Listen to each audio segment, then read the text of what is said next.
Good evening, everyone. Let me see. How is this not looking?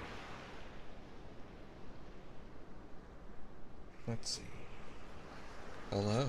Hello, hello. Hello, hello. Hi. I'm glad you're here today. Please let me know if I am very quiet or if I need to be louder. I did raise up my volume a little bit and also took care of some problems that I think were getting in the way of people hearing me. But I do know that I am a little quiet. But Anna, hello. Hello, let's go ahead and jump over to our ASMR screen. Yes. I've had a couple of people point out that it seems that I might be quiet. However, I know that this is ASMR and I am supposed to be a certain level of quiet so I don't overwhelm people. But still, please let me know if the audio is not up to snuff. I always want to know if I am not sounding good or not. I want to be able to, you know, actually be heard. And I've yet to brave my own recordings, which I really should. But good evening, everyone. We are returning to our reading of Anna Karenina, a Russian tragic love story that takes place in between a couple of different families of Russian, I would say Russian, how would you describe it? Like the upper crust of Russian, um, of the Russian like elite, you know. So they have to follow a lot of political rules, a lot of hidden like political, interpersonal, societal rules and religious rules, and it's all mixed up together and presented in a way that a lot of people find relatable. And digital, thank you so much for letting me know that I sound okay. That sounds good to you. That's actually really reassuring. Have a nice dreams this year. Like, that's completely fine. Digital, thank you so much for coming by and saying hi. I'm just glad that people like to show up. And I know that a lot of people over on VODs are watching. So, hello to our future VOD listeners. And thank you so much. I really do appreciate when people watch me after the fact. It means a lot. Hello, Zane Lee. It's been a great day. I'm glad. I'm glad it's been a good day for you. I think I saw in the Discord that you were able to get your 5-star pool, which, if that's true, congratulations. Just got out of the shower. That sounds nice.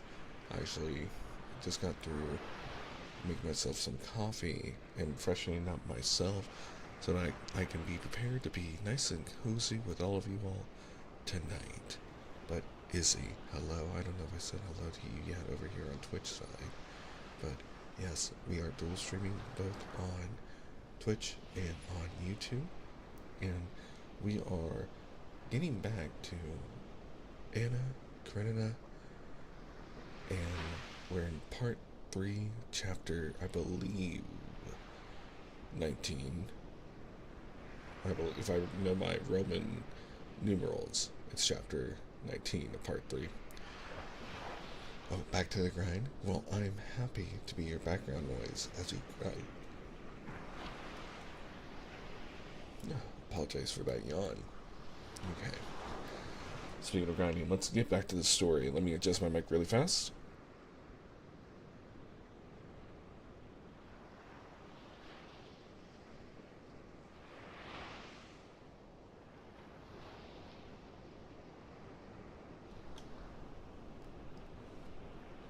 Here we go. Okay. I think we're ready. I did turn down the volume for myself when I hear myself, but that's just for my own comfort. But let's go ahead and dive into the story.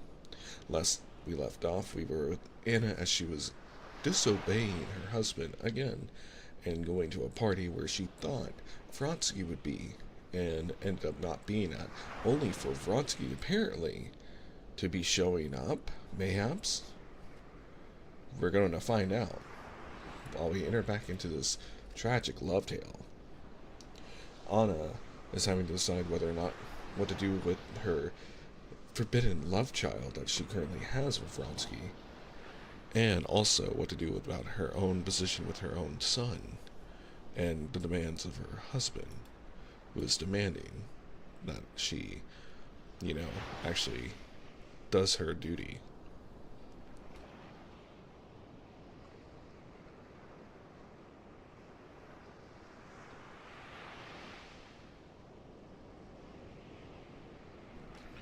The fascinating thing is that everyone, in my opinion, is at fault in their own unique way. But that's usually how stories like this really go. And the characters are really written in a very human aspect. So, anyway, here we are, jumping back into the story. Part 3, Chapter 19.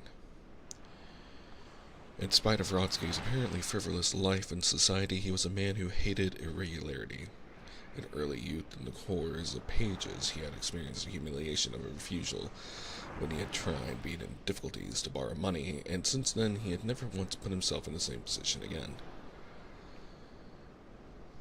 In order to keep his affairs in some sort of order, he used about 5 times a year, more or less frequently according to circumstances, to shut himself up alone and put all his affairs in a definite shape. This he used to call his day of reckoning, or faire lessive. On waking up on the day after the races, Vronsky put on a white linen coat, and without shaving or taking a bath, he distributed about the table monies, bills, letters, and set to work. Petritsky, who knew he was ill-tempered on such occasions, on waking up and seeing his comrade at the writing table, quietly dressed and went out without getting in his way. Every man who knows to the minutest details all the complexity of the conditions surrounding him cannot help imagining the complexity of those conditions and difficulties of making them clear. It's something exceptional, impersonal, peculiar to himself, and never supposes that others are surrounded by just as complicated an array of personal affairs as he is. So indeed, it seemed to Vronsky, and not without inward pride, and not without reason, he thought,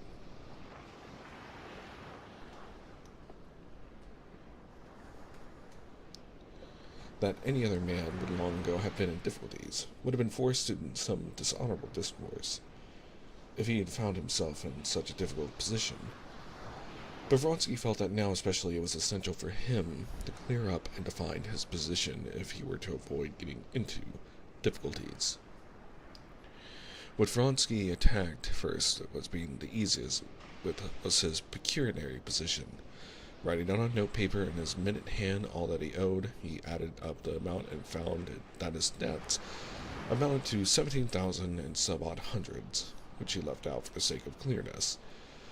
Reckoning up his money in his bank book, he found that he had left 1,800 rubles and nothing coming in before the new year. Reckoning over again his list of debts, Vronsky copied it, divided it into 3 classes. In the first class, he put the debts in which he would have to pay at once, or for which he must in any case have the money ready, so that on demand for payment there could not be a moment's delay in paying. Such debts amounted to about 4,000, 1,500 for a horse, and 2,500 as surety for a young comrade, Vernadsky, who had lost that sum to a card shaper in Vronsky's presence. Vronsky had wanted to pay the money at the time, he had that amount then, but Vernadsky and Yashvin had insisted that they would pay and not Vronsky, who had not played. That was so far well, but Vronsky knew that in this dirty business, though his only share in it was undertaken by word of mouth, to be surety that for Vronsky, it was absolutely necessary for him to have the 2,500 rubles so as to be able to fling it at the swindler and have no more words with him. And so for the first and most important division, he must have 4,000 rubles. The second class, 8,000 rubles, consisted of less important debts. These were principally accounts owing in connection with his racehorses, the purveyor of oats and hay, the English saddler, and so on. He would have to pay some 2,000 rubles on these debts too, in order to be quite free from anxiety. The last class of debts to shops, to hotels, to his tailor, were such as needed not to be considered, so that he needed to at least have 6,000 rubles for current expenses, and he only had 1,800. For a man with 100,000 rubles of revenue,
apologies for the dog.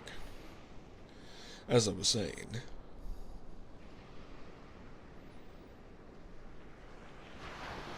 for a man with 100,000 rubles of revenue, which was what he was far from having 100,000, I'm sorry, which was what everyone fixed as Vronsky's income, such debts one would suppose could hardly be embarrassing. But the fact that he was far from having 100,000, his father's immense property, which alone yielded a yearly income of 200,000, was left undivided between the brothers. At the same time, when the elder brother, with a mass of debts, married Princess Varia Shevkova, the daughter of a Decembrist without any fortune whatever, Alexei had given up to his elder brother almost the whole income from his father's estate, reserving for himself only 25,000 a year from it.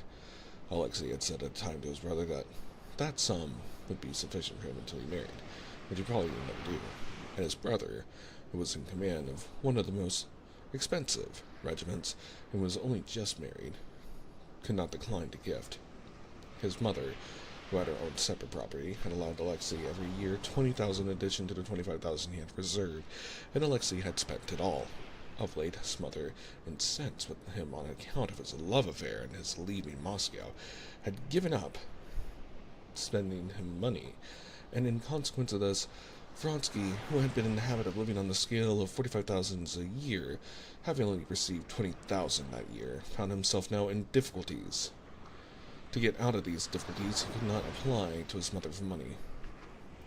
Her last letter, which he had received the day before, had particularly exasperated him by the hints in it that she was quite ready to help him succeed in the world and in the army, but not to lead a life which was scandal to all good society. His mother's attempt to buy him stung him to the quick and made him feel colder than ever to her. But he could not draw back from the generous word when it was once uttered, even though he felt now vaguely foreseeing certain eventualities in his intrigue with Madame Karenina.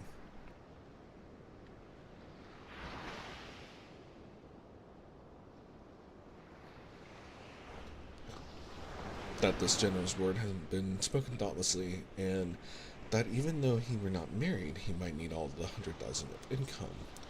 But it was impossible to draw back. He had only to recall his brother's wife to remember how that sweet, delightful Varya sought at every convenient opportunity to remind him that she remembered his generosity and appreciated it, to grasp the impossibility of taking back his gift. It was as impossible as beating a woman, stealing, or lying, although he is technically stealing and lying about, his relationship with Madame Karenina. Sorry, that was me, the narrator, adding my own thoughts to the writing itself. I do apologize. One thing can and ought, one thing only could and ought to be done, and Vronsky determined upon it without an instant's hesitation: to borrow money from a moneylender, 10,000 rubles, a proceeding which presented a difficulty to cut down his expenses generally and to sell his racehorses. Resolving on this, he promptly wrote a note to Rolandak, who had more than once sent to him with offers to buy horses from him. Then he sent for the Englishman and the money letter, and divided what money he had according to the accounts he intended to pay. Having finished his business, he wrote a cold and cutting answer to his mother. Then he took out his notebook, 3 notes of Anna's, read them again, burned them, and remembering their conversation on the previous day, he sank into meditation. Chapter 20. Franzke's life was particularly happy in that he had a code of principles, which is defined with unfailing certitude what he ought and what he ought not to do. This code of principles covered only a very small circle of contingencies, but then the principles were never doubtful, and Franzke as he never went outside that circle, had never had a moment's hesitation about what he ought to do. These principles laid down as invariable rules that one must pay a card shaper, but need not pay a tailor, that one must never tell a lie to a man, but one may to a woman, that one must never cheat anyone, but one may a husband, that one must never pardon an insult, but one may give one, and so on. Oh yes, it's a very good book so far.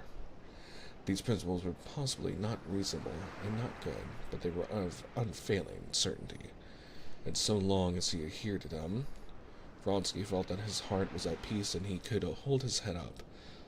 Only quite lately, in regard to his relations with Anna, Franzke had begun to feel that his code of principles did not fully cover all possible contingencies, and to foresee in the future difficulties and perplexities for which he could find no guiding clue.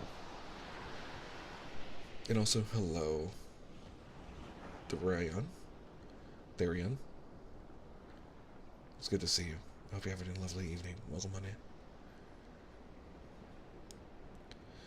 His present relation to Anna and to her husband was, to his mind, clear and simple. It was clearly and precisely defined in the code of principles by which he was guided. She was an honorable woman who had bestowed her love upon him, and he loved her, and therefore she was in his eyes a woman who had a right to the same, or even more, respect than a lawful wife. He would have had his hand chopped off before he would have allowed himself by a word, by a hint, to humiliate her, or even fall short of the full respect a woman could look for. It's 4 a.m. in Russia, so it's a damn fine time to hear some classic Russian literature writing. Is it not so? You're absolutely right. So welcome on in. I hope that this can help you feel comfortable and cozy, because we're definitely in the juiciest part of the book so far, in my opinion. His attitude to society too is clear. Everyone might know, might suspect, but no one might dare to speak of it. If any did so, he was ready to force all who might speak to be silent and to respect the non-existent honor of the woman he loved. His attitude to the husband was the clearest of all. From the moment that Anna loved Franzke, he had regarded his own right over her as the one thing unassailable. Her husband was simply a superfluous and tiresome person. No doubt he was in a pitiable position, but how could it be helped? The one thing that the husband had a right to was to demand satisfaction with a weapon in his hand, and Franzke was prepared for this at any minute. But of late, new inner relations had arisen between him and her, which frightened Franzke by their indefiniteness. Only the day before, she had told him that she was with child, and he felt that this fact, and what she expected of him, called for something not fully defined in that code of principles by which he had hitherto steered his course in life, and he had been indeed caught unawares, and at the first moment when she spoke to him of her position, his heart had prompted him to beg her to leave her husband. He had said that, but now thinking things over, he saw clearly that it would be better to manage to avoid that. At the same time, as he told himself, he was afraid weather was not wrong.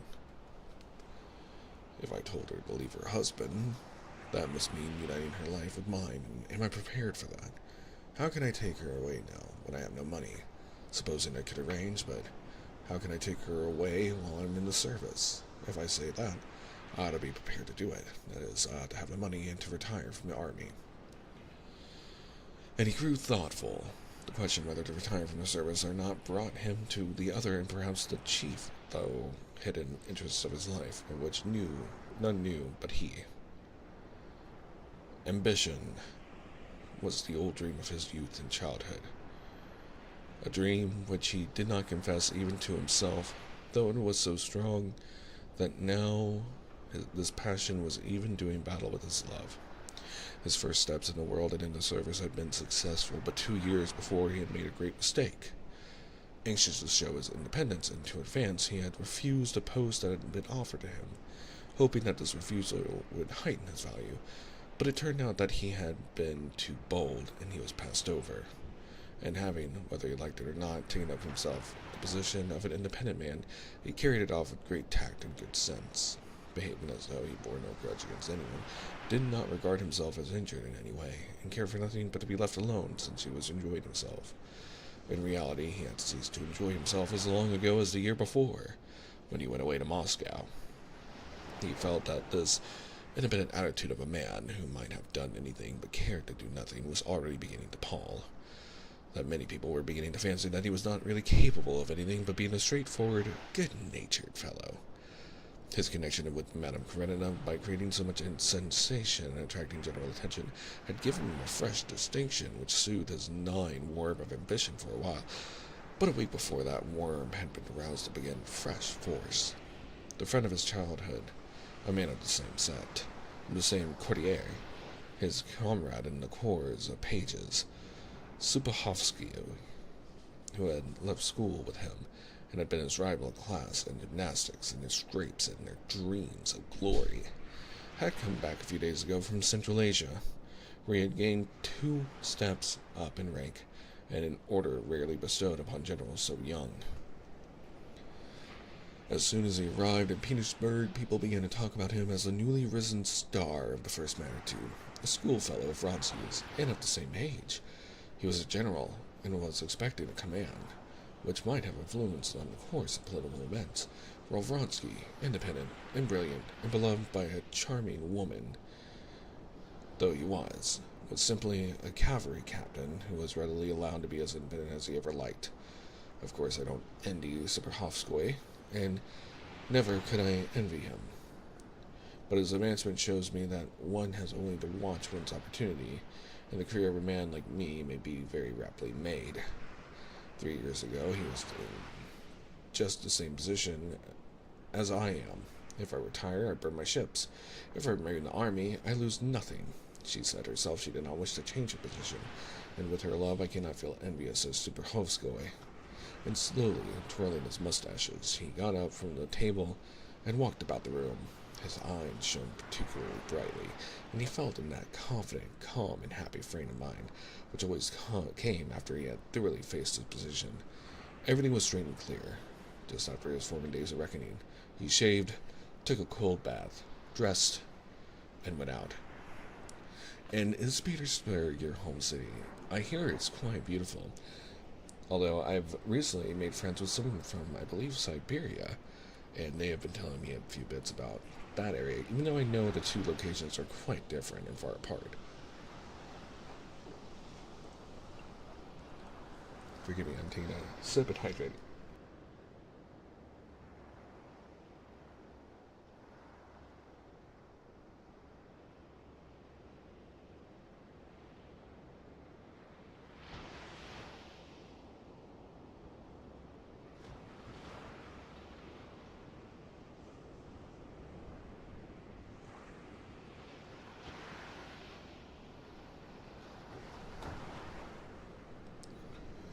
Chapter 21.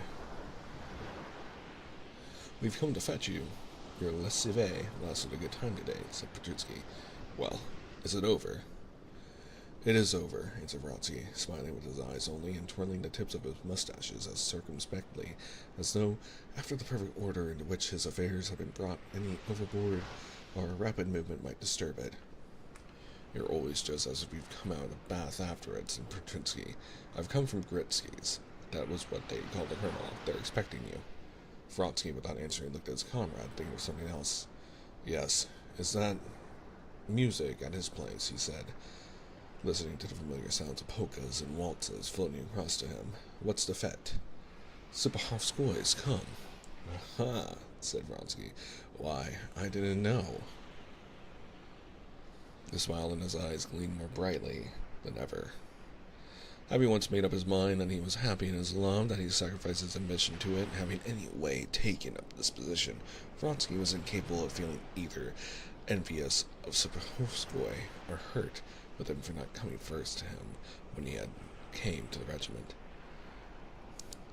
Sapkowskoy was a good friend, and I am sorry if I'm butchering names.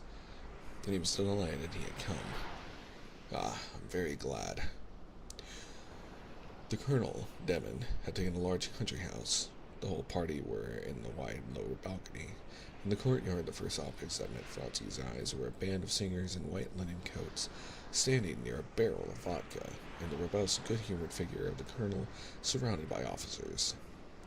He had gone out as far as the first step of the balcony and was loudly shouting across the band that played Offenbach's quadrille, waving his arms and giving some orders to a few soldiers standing on one side. A group of soldiers, a quartermaster, and several subalterns came up to the balcony with Vronsky.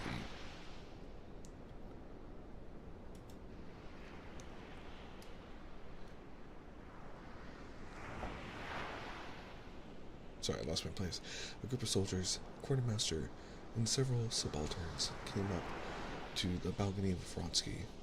The Colonel returned to the table, went out again onto the steps with a tumbler in his hand, and proposed the toast to the health of our former comrade, the gallant General Prince Superhovskoy.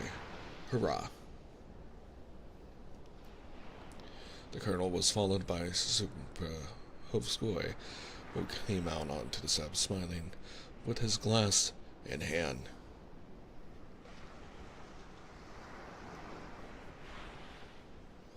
Carrie, hello. It's good to see you.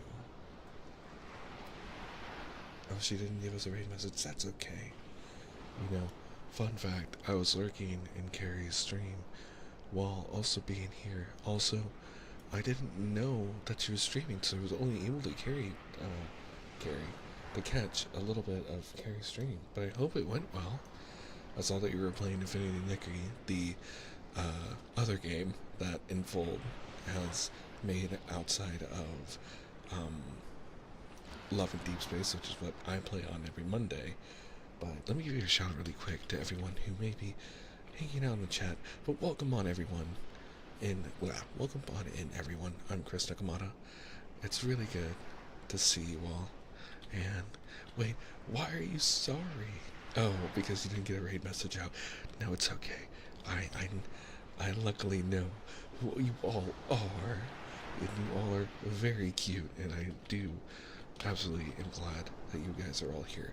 Welcome on in to our Tuesday and Thursday nightly reading ASMR bedtime stories, where I help on Tuesdays to read a public domain book, which tonight and currently we are reading through all of Leo Toole's stories, Anna Karenina, and we are currently on part 3, chapter 21, which, if you are the kind of person who wants to be able to listen from the very beginning, I am reading this in more of a audiobook style, and therefore I do have all the VODs of the story saved in a special playlist on my YouTube channel so that you can listen from the very beginning. And then on Thursdays, we usually start at 9 p.m. Eastern Standard Time on both Tuesdays and Thursdays. On Thursdays, we play Love and Deep Space, and I read out the lore and the deeper, more written stories that aren't voice acted or animated out using my 3DO mic. And the ocean that you hear in the background was personally recorded by me. I went to a beach with my 3DO mic, a laptop, and had a bunch of really old people look at me like I had two heads while I, got the mic as close as humanly possible without getting it actually in the water to bring up the audio. And it was very weird because for some reason, some people wanted to walk just right in front of it and yell really loud, just staring me down as they did it. It was very strange. But anyway, the beach recording is simple. Thank you. I got it myself. But Nix, it's really good to see you too. I hope you guys are having a good time. Carrie, if you need to do some after stream TLC, please feel free to do so. We'll be here for quite some time. I usually go for about 3 hours myself. That way I don't wear out my voice. But I'm glad you guys are here. And as always, as I tell everyone, if there's a problem with my audio, please let me know. I always try to make it as comfy and cozy as possible. Yes, please relax. I know that you worked very hard during your streams, and that you've been busting in your past few streams, actually. I hope you've been well, Carrie, and I hope that you have a lovely night if you just go ahead and lurk. And everyone else who rated on in, if you're just stopping by to say hi before you bounce off into the lovely evening, that's completely fine. Thank you so much for stopping by, and I hope to see you again. If not here, then definitely over on Carrie's channel. Thank you all so much. We're going to be returning back to the story. Let me just hydrate really fast.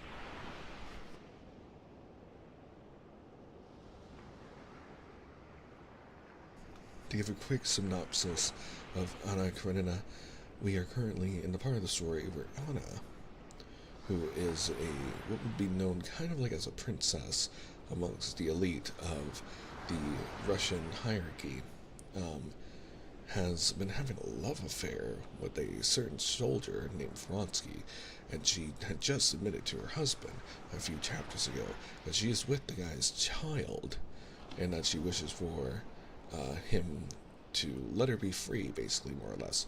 He has retorted back that he will not let her go because it would be a disgrace upon both of them, and he has an honor to uphold to him, his household, his son, and his family, which is putting everyone into a gridlock of dire straits, emotionally speaking. However, the story does involve other pieces of the family, which we are also dancing around a story about a man named Levin who lives out in the country, who is dealing with the fact of what is marriage and what is really expected of him, and is he really happy with living in the country, and is just managing his own life enough for him, or is he not complete without a lady love, while Anna and her side of the family is dealing with the fact of what is marriage in a way of what is commitment, what is love, and where do the two lie in balance in either being equal or to allow each other to be whole. If you could have one without the other, does one really need marriage, or is marriage really a blossoming rose of what love should be, or if the whole thing is just a construct from the very get-go of demands and expectations that one really should give a lot more thought about before really going into. Also, thank you for the hand pats. Thank you.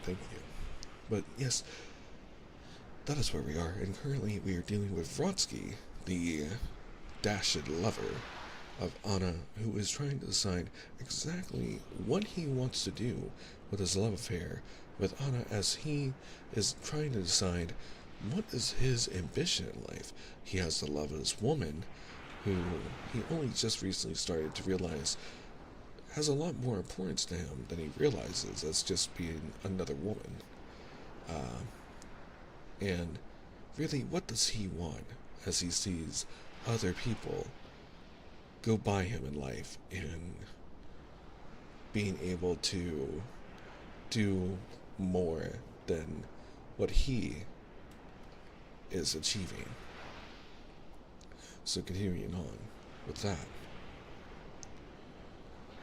the colonel was followed by Superhofskoy, who came out onto the steps smiling, with a glass in his hand. "You always get younger, Motorenko," he said to the rosy-cheeked, smart-looking quartermaster standing just before him, still youngish-looking, though doing his second term of service. It was 3 years since Vronsky had seen Superhofskoy.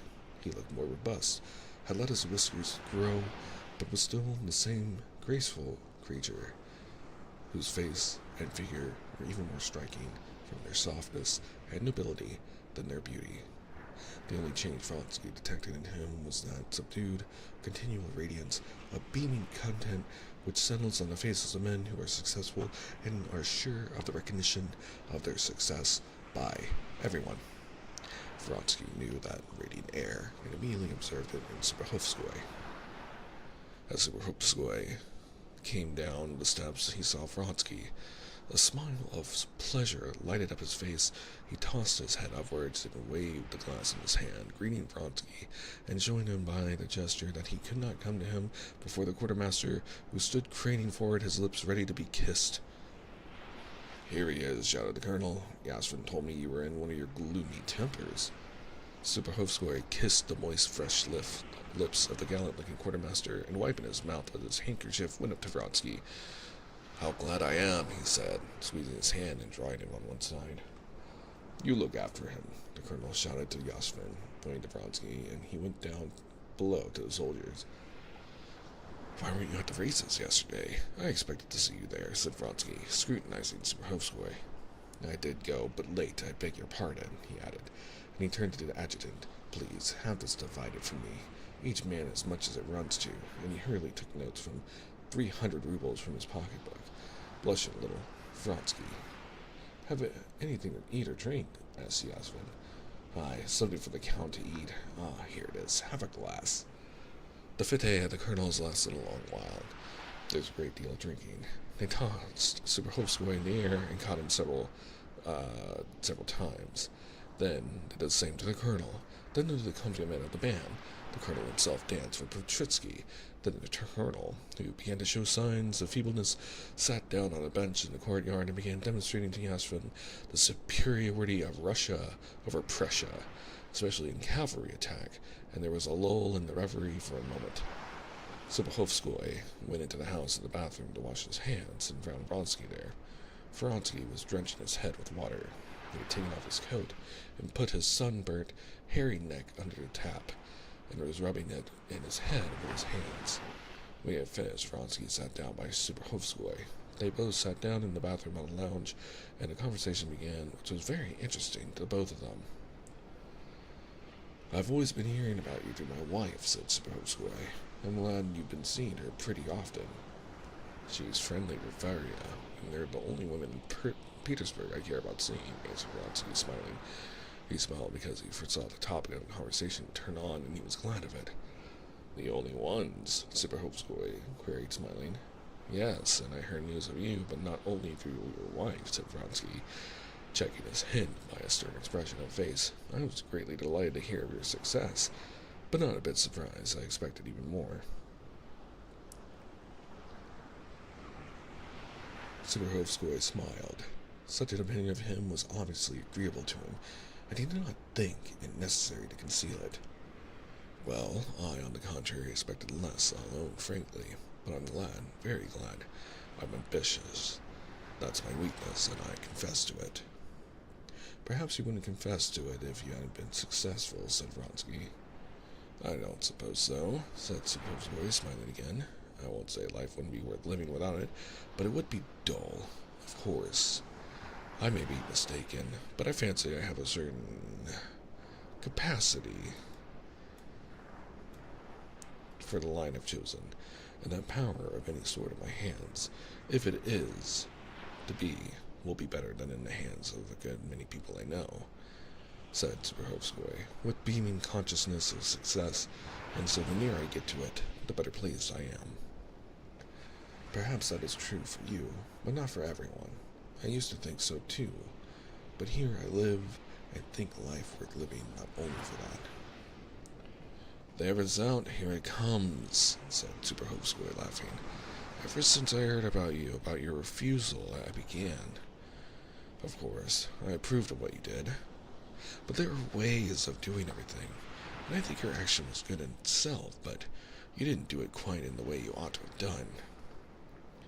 What's done can't be undone, and you know I never go back on what I've done, and besides, I'm very well off. Very well off for the time, but you're not satisfied with it. I wouldn't say this to your brother. He's a nice child, like our host here. There he goes," he added, listening to the roar of the hurrah, "and he's happy. But that does not satisfy you." "I didn't say it did satisfy me. Yes, but that's not the only thing. Such men as you are wanted. By whom? By whom? By society, by Russia. Russia needs men. She needs a party, or else everything goes and we'll go to the dogs. How do you mean? Putting those parties against the Russian communists? No, said Subahovskoy, frowning with vexation at being suspected of such absurdity. Tu sais una blague. That's always been and always will be. There are no communists, but intriguing people have to invent a noxious, dangerous party. It's an old trick. No. What's wanted is a powerful party of independent men like you and me. But why so? Vronsky mentioned a few men who were in power. Why are they independent men? Simply because they have not, or have not had from birth, an independent fortune. They have not had a name. They've not been close to the sun and center as we have. They can be bought either by money or by favor, and they have to find support for themselves in inventing a policy. And they bring forward some notion, some policy that they don't believe in that does harm. And the whole policy is really only a means to a government house and so much income. Cela n'est pas plus fin que ça. When you get a peep at their cards. I may be inferior to them, stupider perhaps, though I don't see why I should be inferior to them. But you and I have one important advantage over them for certain, and be more difficult to buy, and such men are more needed than ever. It seems to me that the speaking of French is almost supposed to be a way to show superiority or more superior understanding of a topic or emphasis than really is of trying to communicate. Vronsky listened attentively, or at least, a way to more eloquently describe something outside of the more brisk or Russian language. Vronsky listened attentively, but he was not so much interested by the meaning of the words as by the attitude of Subahovskoy, who was already contemplating a struggle with the existing powers, and already had his likes and dislikes in that higher world, while his own interests in the governing world did not go beyond the interests of his regiment.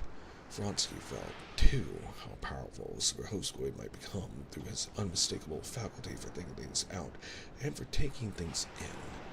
Through his intelligence and gifts for words, so rarely met with in the world in which he moved, and ashamed as he was of the feeling, he felt envious.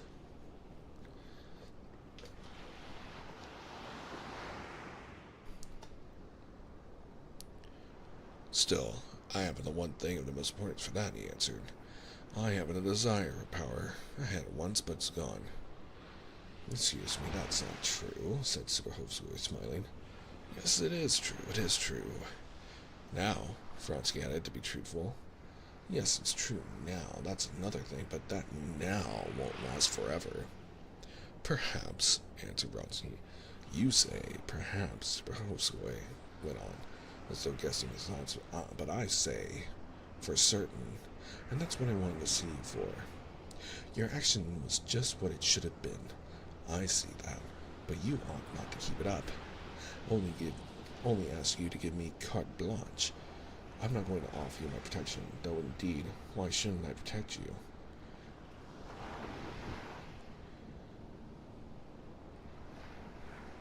You protected me often enough.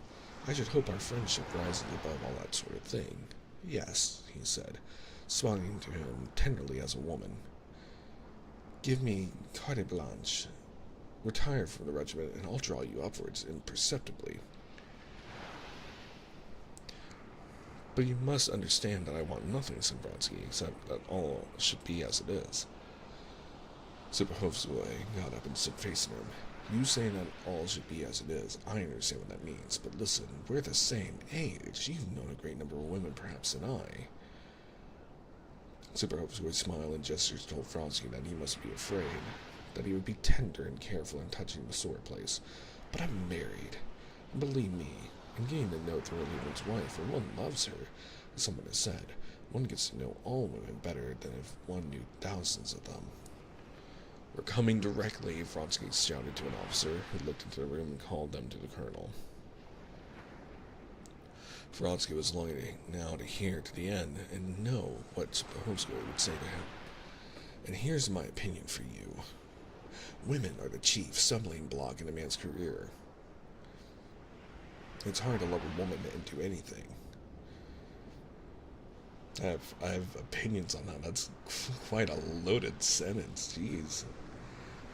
More so, isn't it not hard to love anyone and also pursue your own dreams without making sure that you have room and space for them to grow alongside you? It'd probably be a more loving thing to say. But anyway, interesting thought.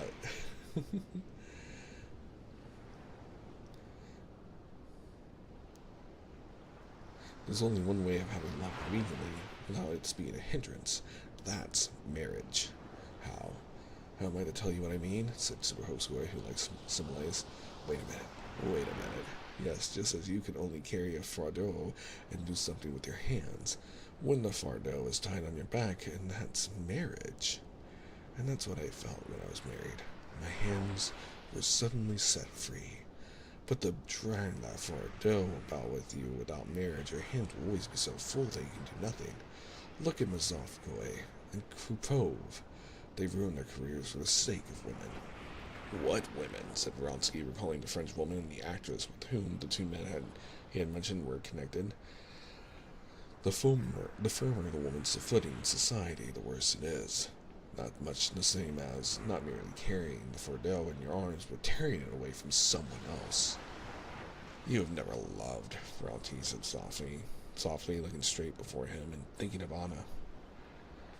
Perhaps, but you remember what I said to you. And another thing, women are all more materialistic than men. We make something immense out of love, but they are always terre. Directly, he cried to a footman who came in. But the footman had not come to call him again, as he supposed. The footman brought Vronsky a note. A man brought it from Princess Friskaya. Vronsky opened the letter and flushed crimson. My head's begun to ache. I'm going home, he said to Subohovskoy. Oh, goodbye then. You give me carte blanche. We'll talk about it later on. I'll look you up in Petersburg. Talk about the timing. Considering he could have stayed to really hear out his buddy on an opportunity, he's choosing instead Anna, which only kind of, story-wise proves what his friend believes if his friend knew the truth, which part of him probably does know a little bit. However, I don't fully agree with the energy that this gentleman is putting down in his thoughts about women and love. It's very almost like saying that women are a weight or love is a weight. I feel like it's unfair to all parties involved, and I think it doesn't really take into example what love is. But however, remember, dear listener, that the story is supposed to be a representation and dialogue of how the world at this time viewed love, viewed connection and relationships and marriage, and what it really was to them back then. It's not what we have now. Or is it? That is what we're reading this book for in the end.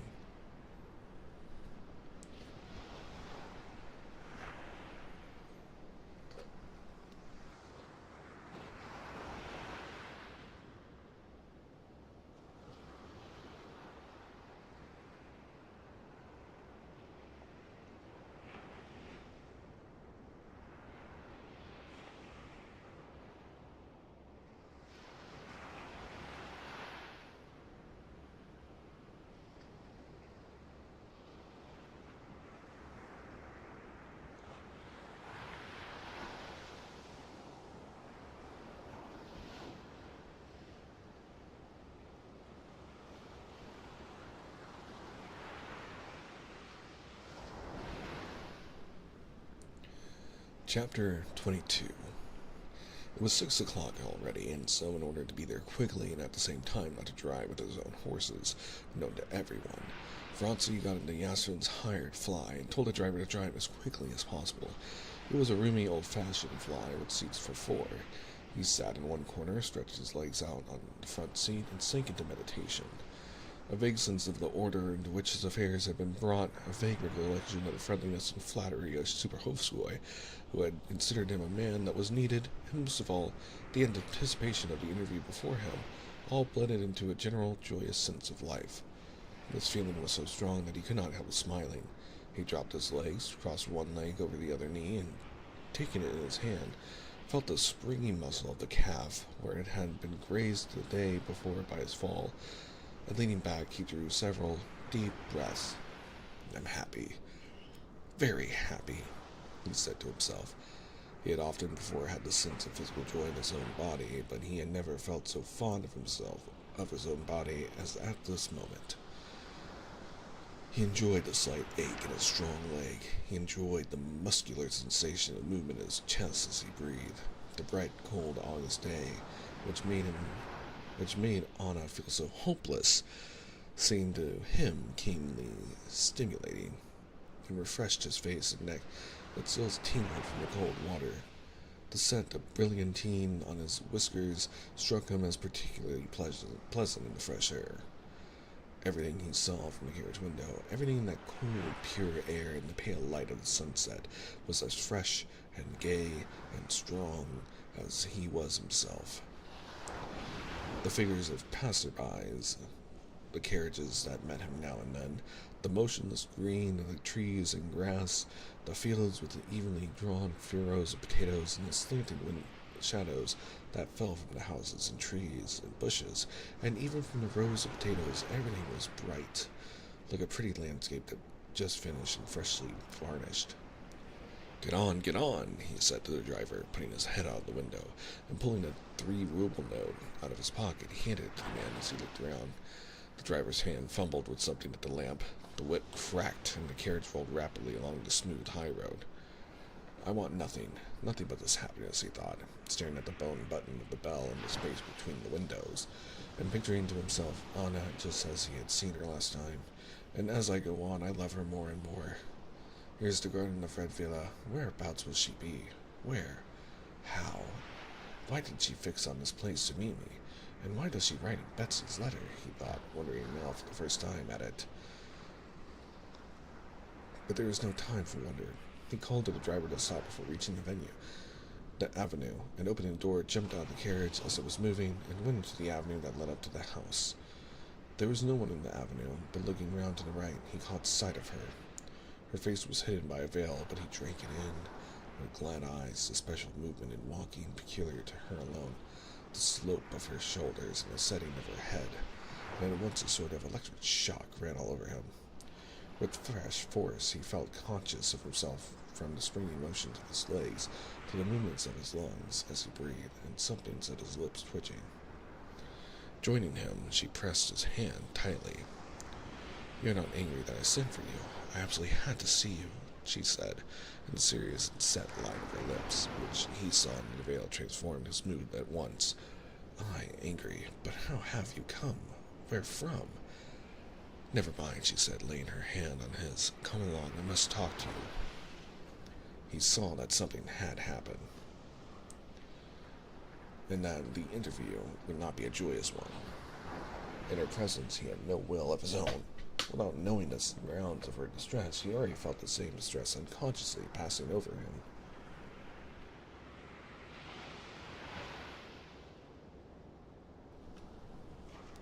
"What is it? What?" he asked her, squeezing her hand with his elbow, and trying to read her thoughts in her face. She walked on a few steps in silence, gathering up her courage, and suddenly she stopped. "I did not tell you yesterday," she began, breathing quickly and painfully, "that coming home with Alexei Alexandrovich, I told him everything. Told him I could not be his wife, and told him everything." He heard her, unconsciously bending his whole figure down to her, as though hoping in this way to soften the hardness of her position for her. But directly she had said this, he suddenly drew himself up, and a proud and hard expression came over his face. Yes, yes, that's better, 1,000 times better. I know how painful it was, he said. But she was not listening to his words. She was reading his thoughts from the expression of his face. She could not guess that the expression arose from the first idea that presented itself to Vronsky, that a duel was now inevitable.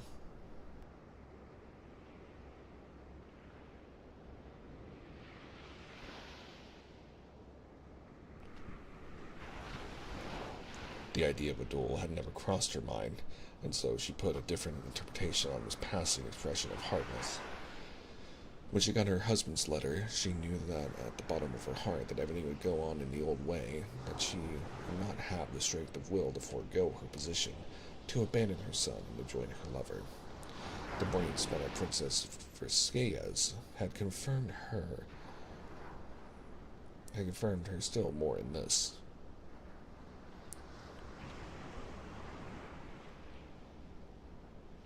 But this interview was still of the utmost gravity for her. She hoped that this interview would transform her position and save her.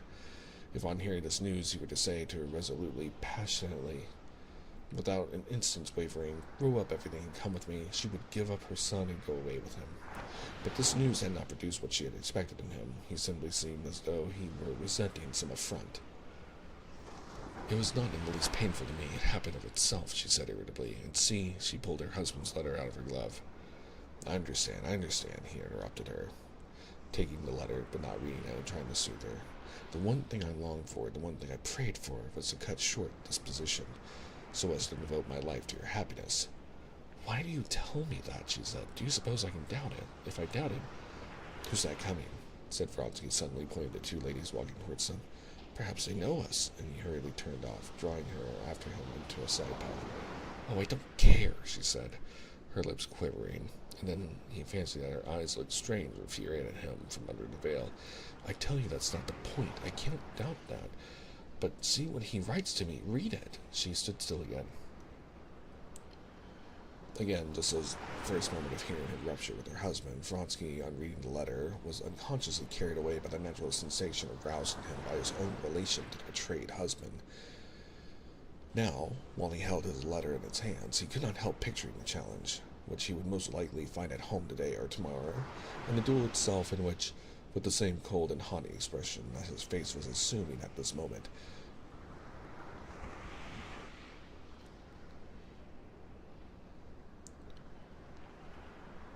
he would await the injured husband's shot, after himself fired into the air. And at that instant there flashed across his mind the thought of what Serpuhovskoy had just said to him, and what he had himself been thinking in the morning, that it was better not to bind himself, and he knew that this thought he could not tell her. Wait. He would await the injured husband's shot after having himself fired into the air, so not shooting the husband. So as to say that he didn't want to fight? Oh, that's interesting.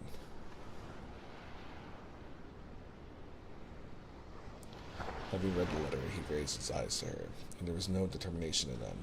She saw at once that he had been thinking about it before by himself. She knew that whatever he might say to her, he would not say all he thought, and she knew that her last hope had failed her.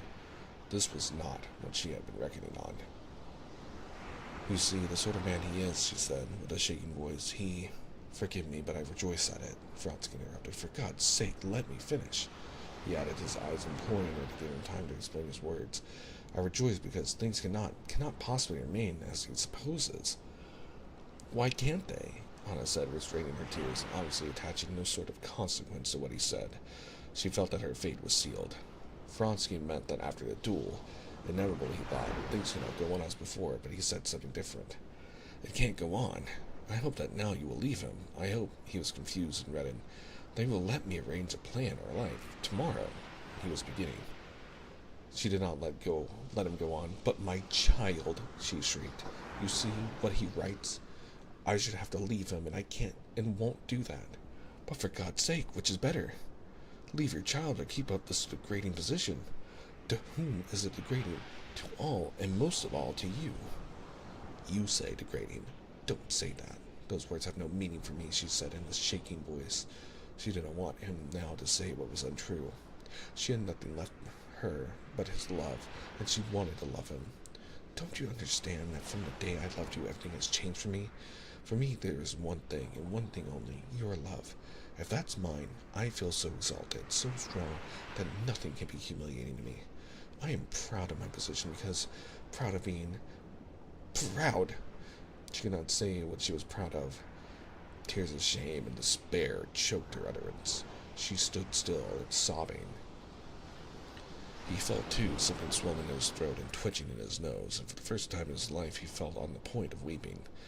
He could not have said exactly what it was touched him so. He felt sorry for her, and he felt he could not help her. And with that he knew that he was to blame for her wretchedness, and that he had done something wrong.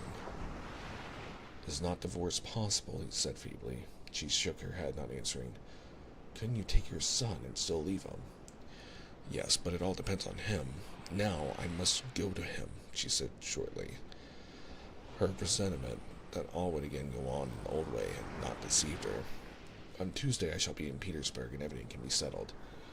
"Yes," she said, "but don't let us talk any more of it." Anna's carriage, which she had sent away in order to come back to the little gate of the Frede garden, drove up. Anna said goodbye to Vronsky and drove home. We have 20 pages left in this part, and I do intend for us to finish it tonight.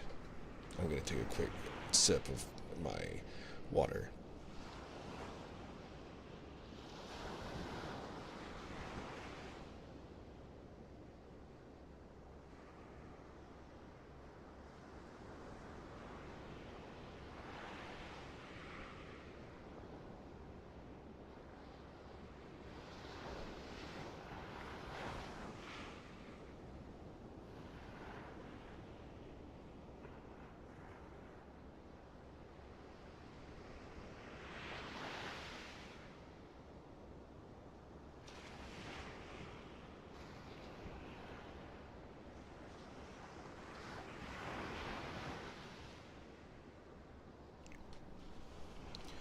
Chapter 23.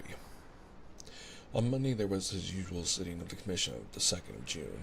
Alexei Alexandrovich walked into the hall where the sitting was held, greeted the members and the president as usual, and sat down in his place, putting his hand on the papers laid ready before him. Among these papers lay the necessary evidence and a rough outline of the speech he intended to make. But he did not really need these documents. He remembered every point, and he did not think it was necessary to go over in his memory what he would say. He knew that when the time came, and when he saw his enemy facing him and studiously endeavoring to assume an expression of indifference, his speech would flow of itself better than he could prepare it now. He felt that the import of his speech was of such magnitude that every word of it would have weight.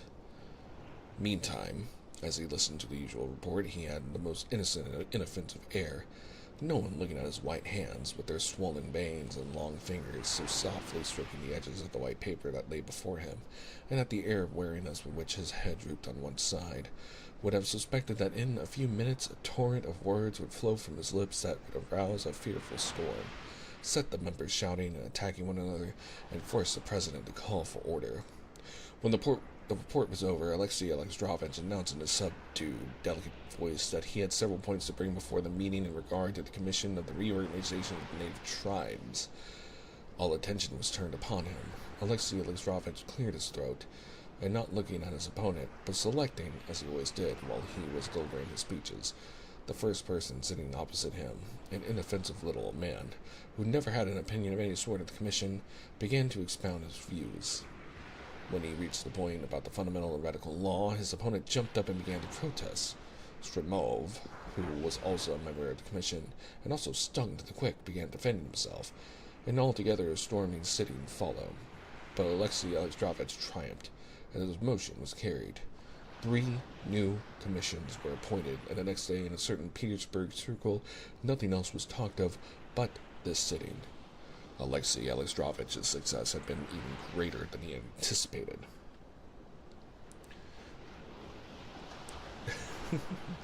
Hello, Chaka. Welcome on in. Let me give you a quick shout out. Chaka is a taco cat, and I'm sure that a lot of you know her. But you all should definitely give her a follow. She is currently working on some really cool art, and I do hope when she opens up her VGen that she allows me to commission her for art as well. Thank you for the head pats. I hope that you're feeling well. And you're welcome. Do I call you daughter at this point? Thank you, my child. And I'll take that hydrate.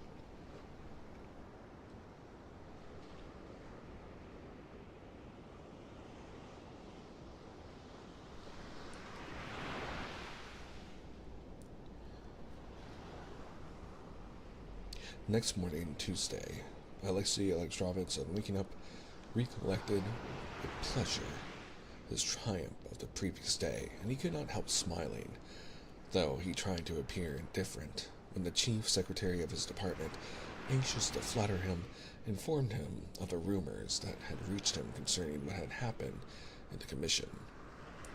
Absorbed in business with the chief secretary, Alexei Alexandrovich had completely forgotten that it was Tuesday, the day fixed by him for the return of Anna Karenina, and was surprised and received a shock of annoyance when a servant came in to inform him of her arrival. Anna had arrived in Petersburg early in the morning. The carriage had been sent to meet her in accordance with her telegram, and so Alexei Alexandrovich might have known of her arrival, but when she arrived, he did not meet her.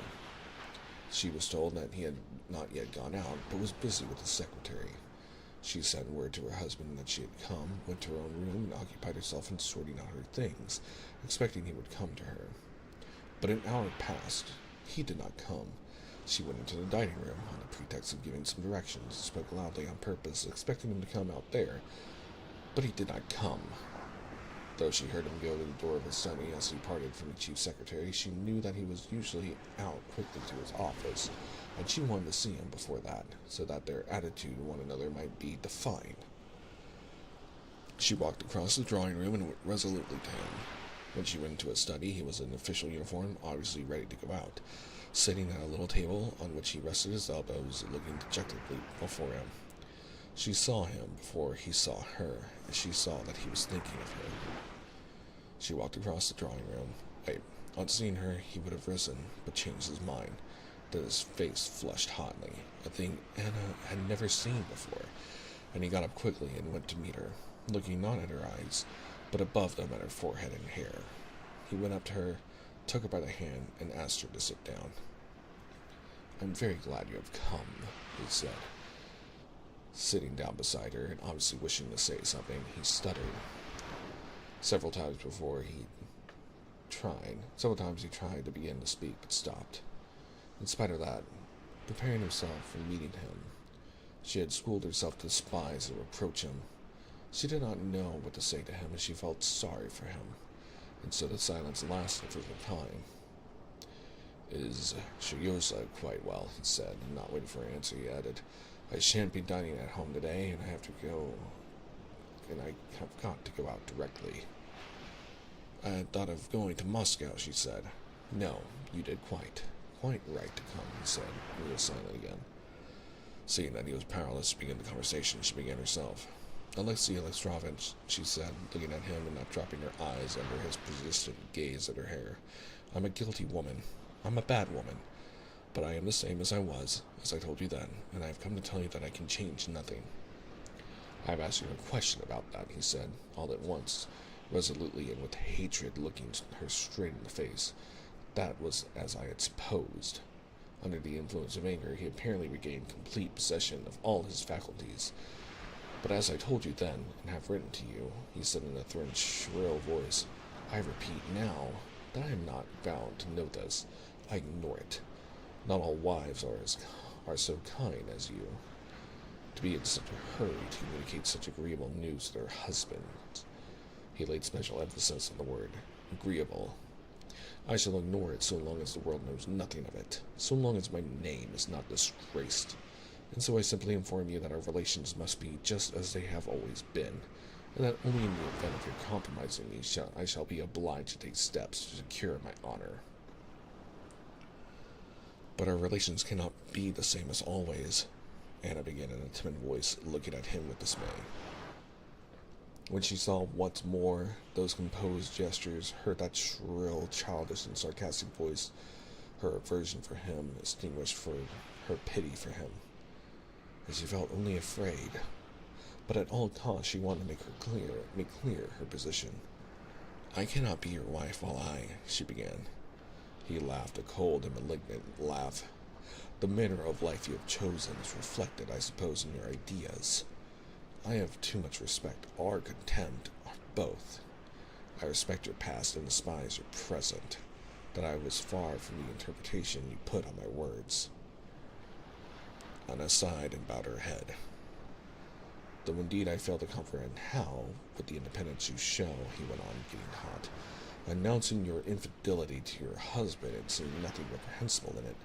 Apparently, you can see anything reprehensible in performing a wife's duties in relation to your husband. Alexei Alexandrovich, what is it you want of me? I want you not to meet that man here, and to conduct yourself so that neither the world nor the servants can reproach you. Not to see him. That's not much, I think. In return, you will enjoy all the privileges of a faithful wife without fulfilling her duties. That's all I have to say to you. Now, it's time for me to go. I'm not dining at home. He got up and moved towards the door. Anna got up too, bowing in silence. He let her pass before him. Well, that doesn't sound like a nice situation.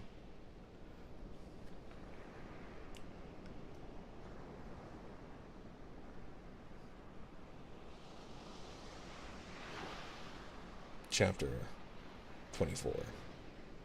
The night spent by Levin... Oh, we're switching over to Levin. The night spent by Levin on the haycock did not pass without results for him. The way in which he had been managing his land revolted him and had lost all attraction for him. In spite of the magnificent harvest, never had there been, or at least never, it seemed to him, had there been so many hindrances and so many quarrels between him and the peasants as that year, and the origin of these failures and this hostility was now perfectly comprehensible to him. The delight he had experienced in the work itself, and the consequent greater intimacy with the peasants, the envy he felt of them, of their life, the desire to adopt that life, which had been to him that night not a dream, but an intention, the execution which he had thought out in detail, all this had so transformed his view of the farming of the land as he had managed it, that he could not take his former interest in it. I could not help seeing that unpleasant relation between him and the workpeople which was the foundation of it all. The herd of improved cows, such as Pava, the whole land plowed over and enriched the 9 levels of fields surrounded with hedges, the 240 acres heavily manured, the seed sown in drills, and all the rest of it. It was all splendid if only the work had been done for themselves, or for themselves and comrades, people in sympathy with them. But he saw clearly now his work on a book of agriculture, in which the chief element in husbandry was to have been the laborer, greatly assisted him with this. That the sort of farming he was carrying on was nothing but a cruel and stubborn struggle between him and the laborers, in which there was on one side, his side, a continual intense effort to change everything to a pattern he considered better, on the other side, the natural order of things.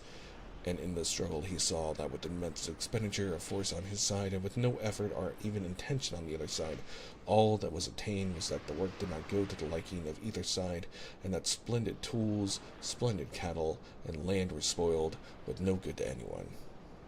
Worst of all, the energy expended on this work was not simply wasted.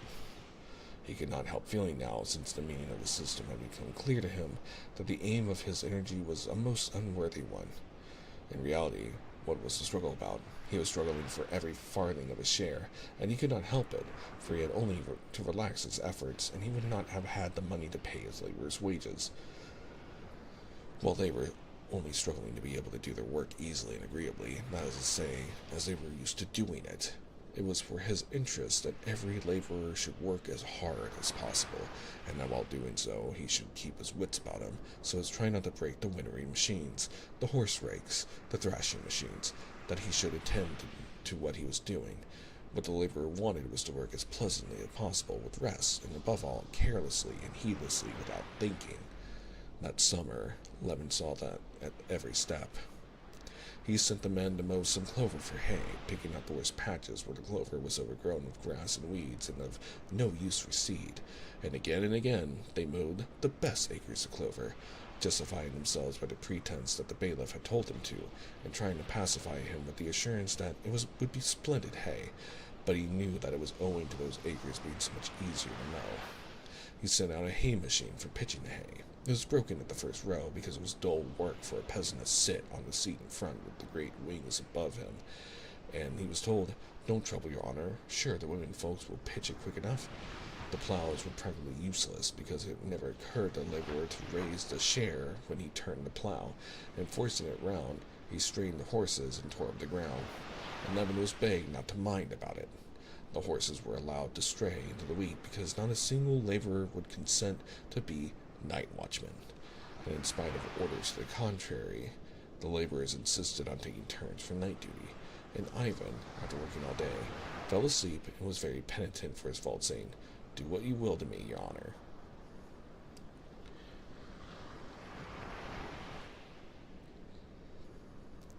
They killed 3 of his best cows by letting them into the clover aftermath without care as to their drinking, and nothing would make the men believe that they had been blown out by the clover, but they told him by the way of consolation that one of his neighbors had lost 112 head of cattle in 3 days. All this happened not because anyone felt ill will to Levin or his farm. On the contrary, he knew that they liked him, thought him a simple gentleman, their highest praise, but it happened simply because all they wanted was to work merrily and carelessly, and his interests were not only remote and incomprehensible to them, but fatally opposed to their most just claims. Long before, Levin had felt dissatisfaction with his own position in regard to the land. He saw where his boat leaked, but he did not look for the leak, perhaps purposely deceiving himself. Nothing would be left if he lost faith in it, but now he could deceive himself no longer. The farming of the land, as he was managing it, had become not merely unattractive, but revolting to him, and he could take no further interest in it. To this now was joined the presence, only 25 miles off, of Kitty Shibetskaya, whom he longed to see and could not see. Darya Alexandrovna Oblonskaya had invited him, when he was over there, to come with the object of renewing his offer to her sister, who would, she say, so she gave him to understand, accept him now. Levin himself had felt on seeing Kitty Shibetskaya that he had never ceased to love her, but he could not go over to the Oblonskys knowing she was there. The fact that he made her an offer, and she had refused him, had placed an insuperable barrier between her and him. "I can't ask her to be my wife merely because she can't be the wife of a man she wanted to marry," she said to himself. The thought of this made him cold and hostile to her. I should not be able to speak to her without a feeling of reproach. I could not look at her without resentment, and she would only hate me all the more, as she's bound to. And besides, how can I now, after what Darya Alexandrovna told me, go to see them? Can I help showing that I know what she told me? And me to go magnanimously to forgive her and have pity on her. Me go through a performance before her of forgiving and deigning to bestow my love on her. What induced Darya Alexandrovna to tell me that? By chance I might have seen her. Then everything would have happened of itself. But, as it is, it's out of the question. Out of the question. Darya Alexandrovna sent him a letter, asking him for a side saddle for Kitty to use. I'm told you have a side saddle," she wrote to him. "Hope you will bring it over yourself."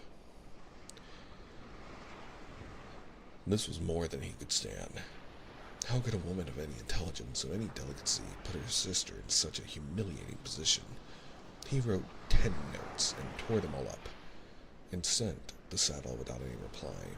To write that he would go was impossible, because he could not go. To write that he could not come because something prevented him, or that he would be away, that was still worse. He sent the saddle without an answer. And with a sense of having done something shameful, he handed over all the now revolting business of his estate to the bailiff and set off next day to a remote district to see his friend, Fieschi, who had splendid marshes for grouse in his neighborhood, and had lately written to ask him to keep a long-standing promise to stay with him. The grouse marsh in the Shevrovsky district had long tempted Levin, but he had continually put off this visit on the account of his work on the estate. Now he was glad to get away from the neighborhood of the Shabbatskys, and still more from his farm work, especially on a shooting expedition, which always in trouble served as the best consolation.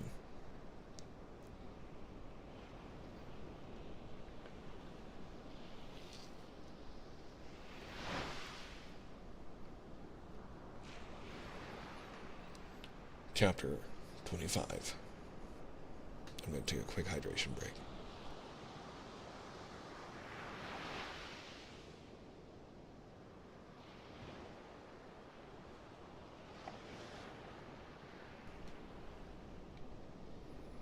Chapter 25. In the Shevrovsky district, there was no railway or service of post horses, and Levin drove there with his own horses in his big, old-fashioned carriage. He stopped halfway at a well-to-do peasant's to feed his horses. A bald, well-preserved old man with a broad red beard, gray on his cheeks, opened the gate, squeezing against the gatepost to let the 3 horses pass, directing the coachman to place under the shed in the big, clean, tidy yard, with charred, old-fashioned clothes in it. The old man asked Levin to come into the parlor. A cleanly dressed young woman with clogs on her bare feet was scrubbing the floor in the new outer room. She was frightened of the dog that ran in after Levin and uttered a shriek, but began laughing at her own fright at once when she was told the dog would not hurt her. Pointing Levin with her bare arm to the door into the parlor, she bent down again, hiding her handsome face, and went on scrubbing. "Would you like the samovar?" she asked. "Yes, please." The parlor was a big room with a Dutch stove and a screen dividing it into 2. Under the holy pictures stood a table painted in patterns, a bench, and 2 chairs. Near the entrance was a dresser full of crockery. The shutters were closed. There were a few flies, and it was so clean that Levin was anxious that Laska, who had been running along the road and bathing in puddles, should not muddy the floor, and ordered her to a place in a corner by the door. After looking round the parlor, Levin went out in the backyard. The good-looking young woman in clogs, swinging the empty pails in the yoke, ran on before him to the well for water. "Look sharp, my girl," the old man shouted after her good-humoredly, and he went up to Levin. "Well, sir, are you going to Nikolai Ivanovich Shevrovsky? His honor comes to us too," he began, chatting, leaning his elbows on the railing of the steps. In the middle of the old man's account of his acquaintance with Shevrovsky, the gates creaked again, and laborers came into the yard from the fields, with wooden plows and harrows. The horses harnessed to the plows and harrows were sleek and fat. The laborers were obviously of the household. 2 were young men in cotton shirts and caps. The 2 others were hired laborers in homespun shirts, one an old man, the other a young fellow. Moving off from the steps, the old man went up to the horses and began unharnessing them. "What have they been plowing?" asked Levin. "Plowing up the potatoes. We ran a bit of land too. Fido, don't let out the gelding, but take it to the trough, and we'll put the other on in the harness." "No, father, the plowshare I ordered. Has he brought them along?" asked the big, healthy-looking fellow, obviously the old man's son. "There, in the outer room," answered the old man, bundling together the harness he had taken off and flinging it on the ground. "You can put them on while they have dinner." The good-looking young woman came out, and I love that's her name, good-looking young woman. Anyway, she came into the outer room with the full pails dragging at her shoulders. More women came on the scene from somewhere, young and handsome, middle-aged, old and ugly, with children and without children. The samovar was beginning to sing. The laborers in the family, having disposed of the horses, came into dinner. Levin, getting his provisions out of his carriage, invited the old man to take tea with him. "Well, I have had some today already," said the old man, obviously accepting the invitation with pleasure, "but just a glass for company." Over their tea, Levin heard all about the old man's farming. 10 years before, the old man had rented 300 acres from the lady who owned them, and a year ago he had bought them and rented another 300 from a neighboring landowner. A small part of the land, the worst part, he let out for rent, while 100 acres of arable land he cultivated himself and his family and 2 hired laborers. The old man complained that things were doing badly, but Lemon saw that he simply did so from a feeling of propriety, and that his farm was in a flourishing condition. If it had been successful, he would not have bought land at 35 rubles the acre. He would not have married his 3 sons and a nephew. He would not have rebuilt twice after fires, and each time on a larger scale. Why are we being told about all this? There was a time, not to disrupt the story, dear listener, but I do know that in the past there was a time in which writers were paid by the letter and by the amount they wrote, and not really the quality of content. So I wonder if some of this was a way to pack the writing, because I'm not really seeing a purpose of sharing this. Anyway, let's continue on, shall we? Maybe I'm wrong. Let's find out.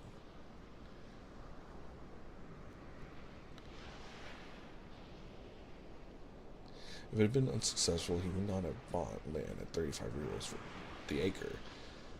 He would not have married his 3 sons and a nephew. He would not have rebuilt twice after fires, and each time on a larger scale.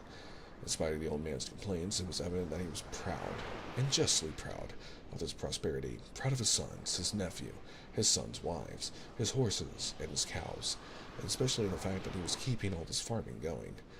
From his conversation with the old man, Levin thought he was not averse to new methods neither.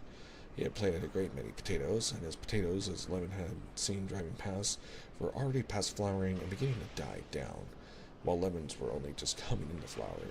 He earthed up his potatoes with a modern plow borrowed from a neighboring landowner. He sowed wheat, the trifling fact that thinned out his rye. The old man used the rye he thinned out for his horses, especially his struck Levin. How many times had Levin seen the splendid fodder wasted and tried to get it saved, but always it had turned out to be impossible. The peasant got this done, and I cannot say enough in praise of it as the food for the beasts. What have the wet wretches to do? They carry it out in bundles to the roadside, and the cart brings it away. Well, we landowners can't manage well with our laborers, said Levin, handing him a glass of tea.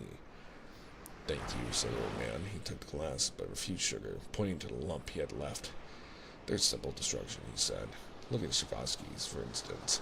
We know what the land's like. First rate. Yet there's not much of a crop to boast of.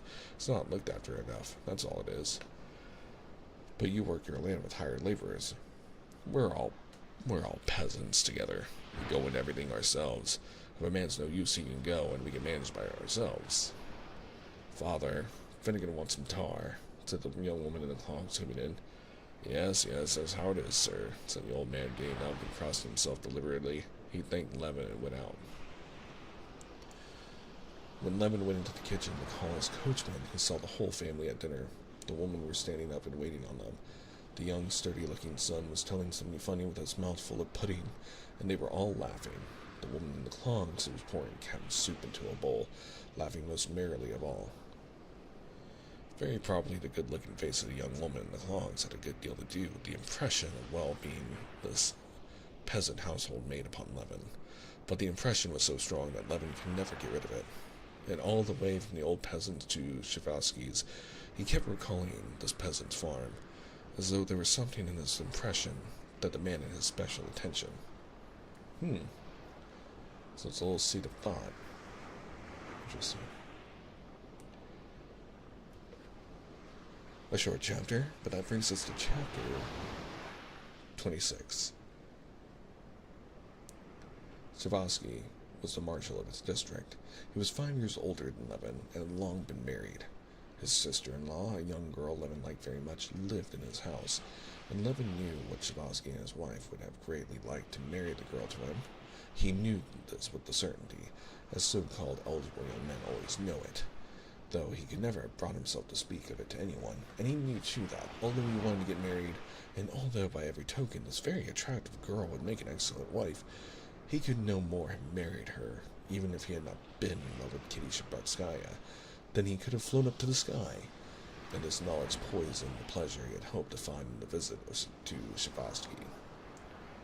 On getting Savosky's letter with the invitation for shooting, Levin had immediately thought of this, but in spite of it, he made up his mind that Savosky's having such views for him was simply his own groundless supposition, and so he would go, all the same. Besides, at the bottom of his heart, he had desire to try himself, put himself to the test in regard to this girl. The Svizhskaya, can't say the word this time. The Vyaskaya's home life was exceedingly pleasant, and Vyaskaya himself, the best type of man partaking in local affairs that Levin knew, was very interesting to him. Vyaskaya was one of those people, always a source of wonder to Levin, whose convictions, very logical though never original, go one way by themselves, while their life, exceedingly definite and firm in its direction, goes its way apart, and almost always in direct contradiction to their convictions. Vyaskaya was an extremely advanced man. He despised the nobility and believed the mass of nobility to be secretly in favor of serfdom, and only concealing their views from cowardice. He regarded Russia as a ruined country, rather after the style of Turkey, and the government of Russia as so bad that he never permitted himself to criticize its doing seriously. And yet, he was a functionary of that government and a model marshal of nobility, and when he drove about he always wore the cockade of office and the cap with the red band.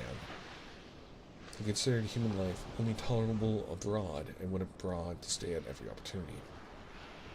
And at the same time, he carried on a complex and improved system of agriculture in Russia, and with extreme interest followed everything and knew everything that was being done in Russia. He considered the Russian peasant as occupying a stage of intermediate between the ape and the man. And at the same time, in the local assemblies, no one was readier to shake hands with the peasants and listen to their opinion. He believed neither in God nor the devil, but was much concerned about the question of the improvement of the clergy and the maintenance of their revenues, and took special trouble to keep up the church in his village. On the woman question, he was on the side of the extreme advocates of complete liberty for women, and especially their right to labor. But he lived with his wife on such terms that their affectionate and childless home life was the admiration of everyone, and arranged his wife's life so that she did nothing and could do nothing but share her husband's effort that her time should pass as happily and as agreeably as possible. If it had not been a characteristic of Levin's to put the most favorable interpretation on people, Vyaskaya's character would have presented no doubt or difficulty to him. He would have said to himself, a fool or a knave, and everything would have seemed clear. But he could not say a fool, because Vyaskaya was unmistakably clever, and moreover, a highly cultivated man, who was exceptionally modest over his culture. There was not a subject he knew nothing of, but he did not display his knowledge except when he was compelled to do so. Still, less could Levin say that he was a knave, as Vyaskaya was unmistakably an honest, good-hearted, sensible man, who worked good-humoredly, keenly, and perseveringly at his work. He was held in high honor by everyone about him, and certainly he had never consciously done, and was indeed incapable of doing, anything base. Levin tried to understand him, and could not understand him, and looked at him in his life as a living enigma. Levin and he were very friendly, and so Levin used to venture to sound Vyaskaya to try to get at the very foundation of his view of life, but it was always in vain. Every time Levin tried to penetrate beyond the outer chambers of Vyaskaya's mind, which were hospitably open to all, he noticed that Vyaskaya was slightly disconcerted. Faint signs of alarm were visible in his eyes, as though he was afraid if Levin would understand him, and he would give him a kindly and good-natured repulse. Just now, his disenchantment with farming, Levin was particularly glad to stay with Vyaskaya, apart from the fact that the sight of this happy and affectionate couple, so pleased with themselves and everyone else, and their well-ordered home, had always a cheering effect on Levin. He felt a longing, now that he was so dissatisfied with his own life, to get at the secret that Vyaskaya had, that gave him such clearness, definiteness, and good courage in life. Moreover, Levin knew that at Vyaskaya he should meet the landowners of the neighborhood. It was particularly interesting for him just now to hear and take part in those rural conversations concerning crops, laborers' wages, and so on, which he was aware are conventionally regarded as something very low. but which he seemed to him just now to constitute the one subject of importance. It was not, perhaps, of importance in the days of serfdom, and it may not be of importance in England. In both cases, the conditions of agriculture are firmly established, but among us now, when everything has been turned upside down and is only just taking shape, the question what form these conditions will take is the one question of importance in Russia, thought Levin. The shooting turned out to be worse than Levin expected. The marsh was dry and there were no grouse at all. He walked about the whole day and only brought back 3 birds. But to make up for that, he brought back, as he always did from shooting, an excellent appetite, excellent spirits, and that keen intellectual mood which with him always accompanied violent physical exertion. And while out shooting, when he seemed to be thinking of nothing at all, suddenly the old man and his family kept coming back to his mind, and the impression of them seemed to claim not merely his attention, but the solution of some question connected with them. In the evening at tea, 2 landowners who had come about some business connected with the wardship were of the party, and the interesting conversation had been looking forward to sprang up. Levin was sitting beside his hostess at the tea table, and was obliged to keep up a conversation with her and her sister, who was sitting opposite of him. Madame Zviaskaya was a round-faced, fair-haired woman, rather short woman, all smiles and dimples. Levin tried through her to get a solution of the weighty enigma her husband presented to his mind, but he had not complete freedom of ideas, because he was in agony of embarrassment. This agony of embarrassment was due to the fact that the sister-in-law was sitting opposite to him in a dress specially put on, as he fancied, for his benefit, cut particularly open in the shape of a trapeze on her white bosom. This quadrangular opening, in spite of the bosoms being very white, or just because it was very white, deprived Levin of the full use of his faculties. Okay. He imagined, probably mistakenly, that this low-necked bodice had been made on his account, and felt that he had no right to look at it, and tried not to look at it, but he felt that he was to blame for the very fact of the low-necked bodice having been made. It seemed to Levin that he had deceived someone, that he ought to explain something, but that to explain it was impossible, and for that reason he was continuously blushing, was ill at ease and awkward. His awkwardness infected the pretty sister-in-law too, but their hostess appeared not to observe this, and kept purposely drawing her into the conversation. "You say," she said, pursuing the subject that had been started, "that my husband cannot be interested in what's Russian. It's quite the contrary.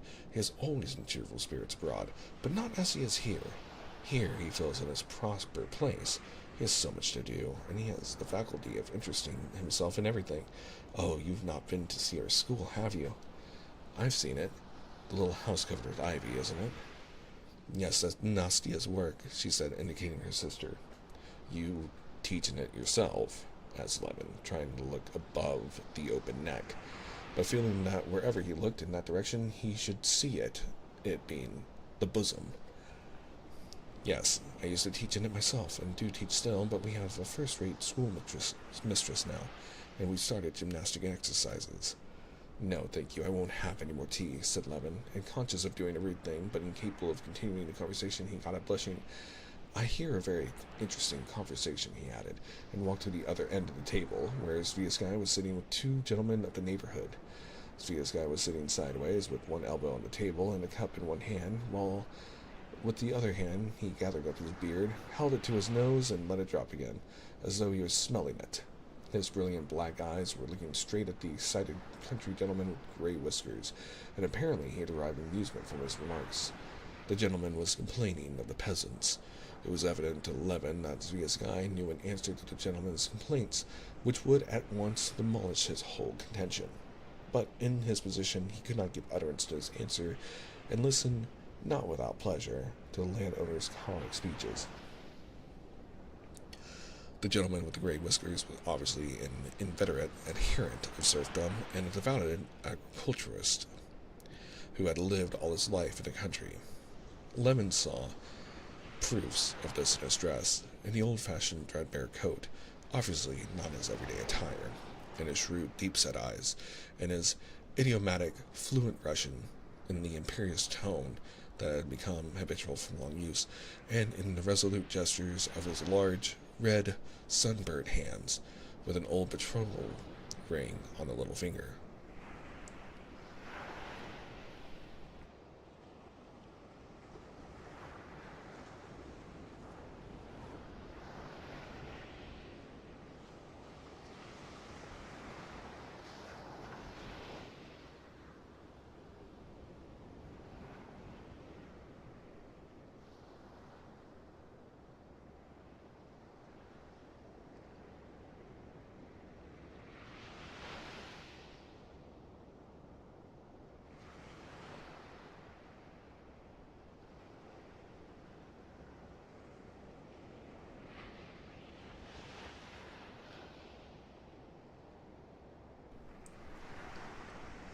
Okay, so I was taking a quick vocal break.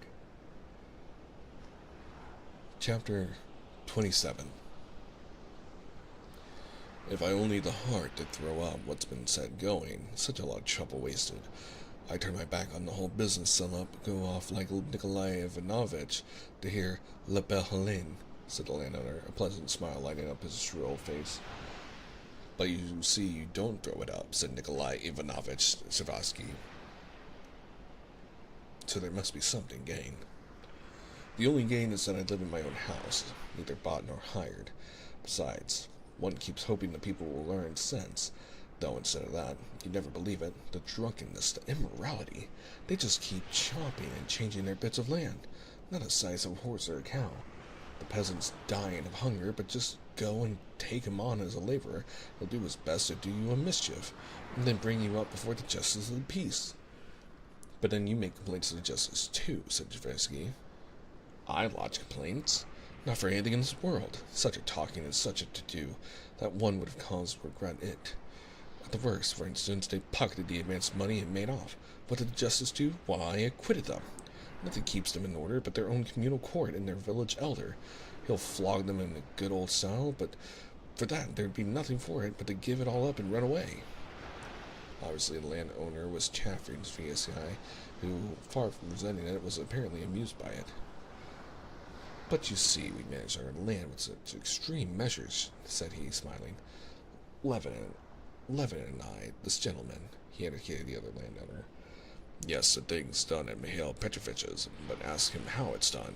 Do you call that rational system? Said the landowner, obviously rather proud of the word rational. My system's very simple, said Mikhail Petrovich. Thank God. All my management rests on getting the money ready for the almond taxes, and the peasants come to me. Father, master, help us. Well, the peasants are all one's neighbors, one feels for them. So one advances them a third, and one says, remember, lads, I have helped you, and you must help me when I need it. Whether it's the sowing of the oats, or the hay cutting, or the harvest, and well, one agrees, so much for each taxpayer, though there are dishonest ones among them too, it's true.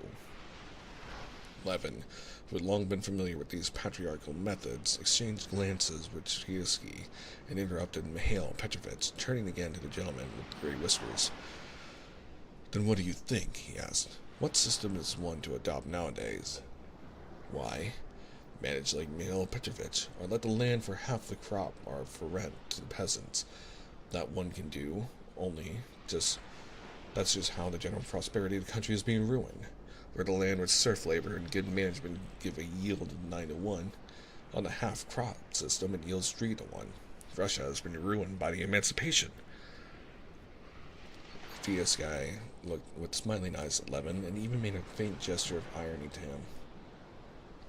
But Levin did not think the landowner's words were absurd. He understood them better than he did Sviasky.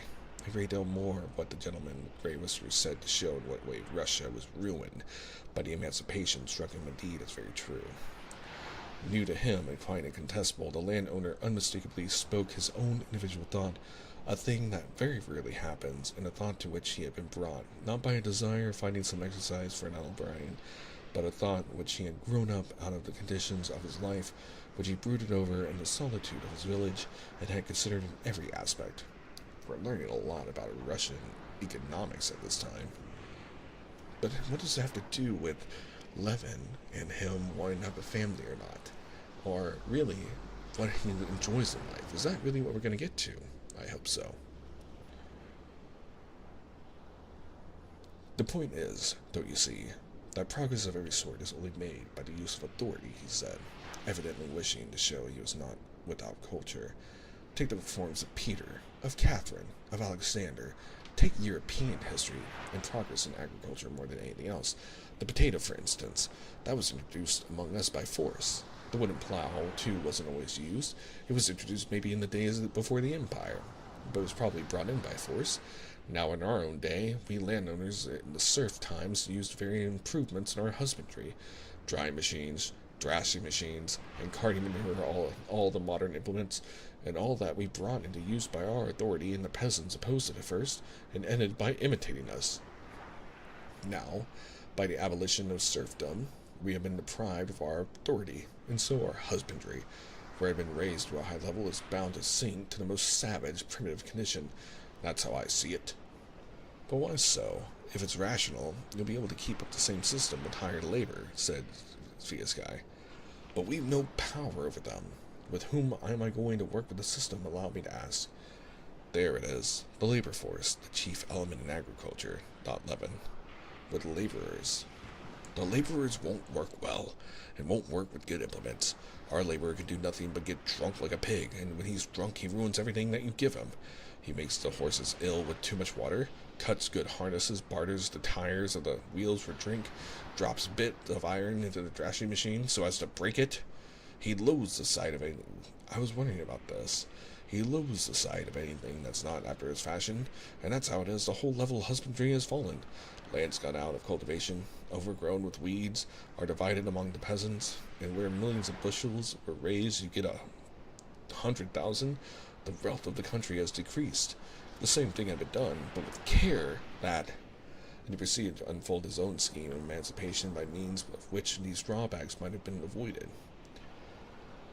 This did not interest Levin, but when he had finished, Levin went back to his first position, and addressing Fiaskai and trying to draw him into expressing his serious opinion that the standard of culture is falling, and that, with our present relations to the peasants, there is no possibility of farming on a rational system to yield profit. That's perfectly true, said he. I don't believe it, Fiaskai replied quite seriously. All I see is that we don't know how to cultivate the land, and that our system of agriculture in the serf days was by no means too high, but too low. We have no machines, no good stock, no efficient supervision. There's... Shush, Siri. I'm not talking to you. Anyway, so sorry for the interruption. We have no machines, no good stock, no efficient supervision. We don't even know how to keep accounts. Ask any landowner. He won't be able to tell you what crop's profitable and what's not.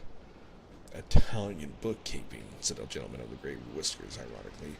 You may keep your books as you like, but if they spoil everything for you, there won't be any profit. Why do they spoil things? A poor thrashing machine, or a Russian presser, they will break, but many steam press, they don't break. A wretched Russian nag they'll ruin, but keep good dray horses, they won't ruin them, and so is this all around. We must raise our farming to a higher level. Oh, if one only had the means to do it, Nikolai Ivanovich. It's all very well for you, but for me, with a son to keep at the university, lads to be educated at the high school, how am I going to buy these dray horses? Well, that's what the land banks are for. To get what's left me sold by auction? No, thank you. I don't agree that it's necessary or possible to raise the level of agriculture still higher, said Levin.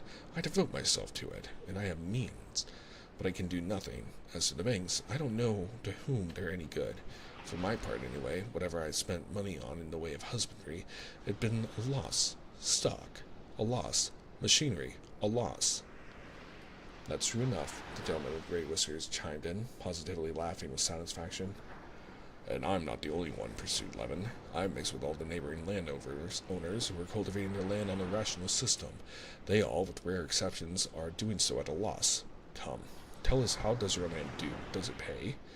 Said Levin, and at once in Sophia's eyes he detected that fleeting expression of alarm which he had noticed whenever he had tried to penetrate beyond the outer chambers of Sophia's mind. Moreover, the question on Levin's part was not quite in good faith.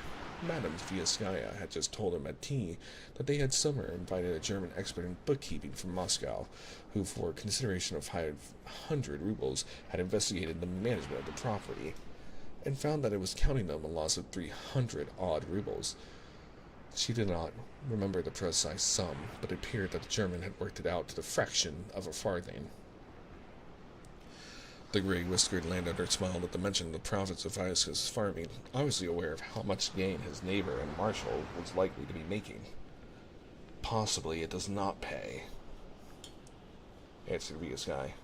That merely proves that either I'm a bad manager, or that I've sunk my capital for the increase of my rents. Oh, rent, Levin cried with horror. Rent there may be in Europe, where land has been improved by the labor put into it, but with us all the land is deteriorating from the labor put into it. In other words, they're working it out, so there's no question of rent. How no rent? It's a law. Then we're outside the law. Rent explains nothing for us, but simply muddles us. No, tell me how there can be a theory of rent. Will he have some junket? Masha, pass us some junket or raspberries, he turned to his wife. Extraordinarily late, the raspberries are lasting this year. And in the happiest frame of mind, Sviaskaya got up and walked off, apparently supposing the conversation to have ended at the very point when Levin it seemed that it was only just beginning. Having lost his antagonist, Levin continued the conversation with the gray-whiskered landowner, trying to prove to him that all the difficulty arises from the fact that we don't find out the peculiarities and habits of our laborer.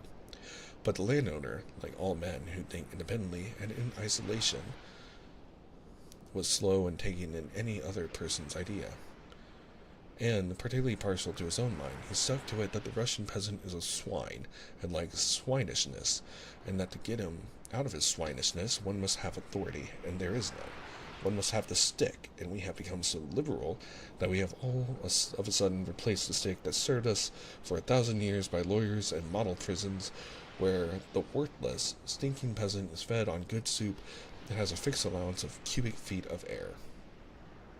What makes you think, said Levin, trying to get back to the question, that it's possible to find some relation to the laborer in which the labor would become productive? That never could be so with the Russian peasantry. We've no power over them, answered the landowner. How can new conditions be found? Said Sviaskaya, having eaten some junket and lighted a cigarette. He came back to the discussion. All possible relations to the labor force have been defined and studied, he said. The relic of barbarism, the primitive commune, with each guarantee for all, will disappear of itself. Serfdom has been abolished. It remains nothing but free labor, and its forms are fixed and ready-made and must be adopted. Permanent hands, day laborers, rammers, you can't get out of these forms. But Europe is dissatisfied with these forms, dissatisfied in seeking new ones, and will find them in all probability. That's just what I was meaning, answered Levin. Why shouldn't we seek them for ourselves? Because it would be just like inventing afresh the means for constructing railways. They're ready, invented. But if they don't do for us, if they're stupid, said Levin. And again he detected the expression of alarm in the eyes of Viaskaya. Oh yes, we'll bury the world under our caps. We found the secret Europe was seeking for. I've heard all that, but, excuse me, do you know all that's been done in Europe on the question of the organization of labor? No, very little. That question is now absorbing the best minds in Europe, the Skolts-Delitzsch movement, and then all this enormous literature of the labor question, the most liberal Lassalle movement, the Mulhausen experiment. That's a fact by now, as you're probably aware. I have some idea of it, but very vague. No, you only say that. No doubt you know all about it as well as I do. I'm not a professor in sociology, of course, but it interested me, and really, if it interests you, you ought to study it. But what conclusions have they come to? Excuse me. The two neighbors had risen, and Viaskaya, once more checking Levin in his inconvenient habit of peeping into what was beyond the outer chambers of his mind, went to see his guests out.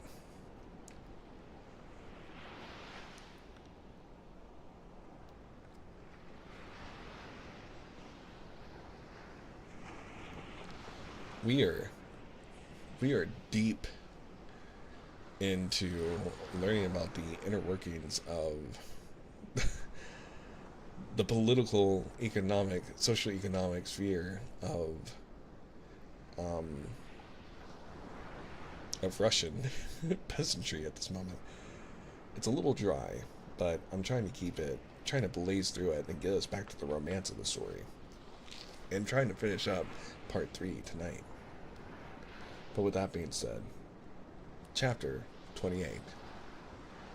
Levin was insufferably bored that evening with the ladies. He was stirred, as he had never been before, by the idea that the dissatisfaction he was feeling with the system of managing his land was not an exceptional case, but a general condition of things in Russia, that the organization of some relation of the laborers to the soil in which they would work, as with the peasant he had met halfway to his vast skies, was not a dream, but a problem which must be solved, and it seemed to him that the problem could be solved, and that he ought to try to solve it. After saying goodnight to the ladies and promising to stay the whole of the next day so as to make an expedition on horseback with them to see an interesting ruin in the crown forest, Levin went, before going to bed, into his host's study to get the books on the labor question that Sviaskaya had offered him. Sviaskaya's study was a huge room surrounded by bookcases and with 2 tables in it, one a massive writing table standing in the middle of the room, and the other a round table covered with recent numbers of reviews and journals in different languages, ranged like the rays of a star around the lamp.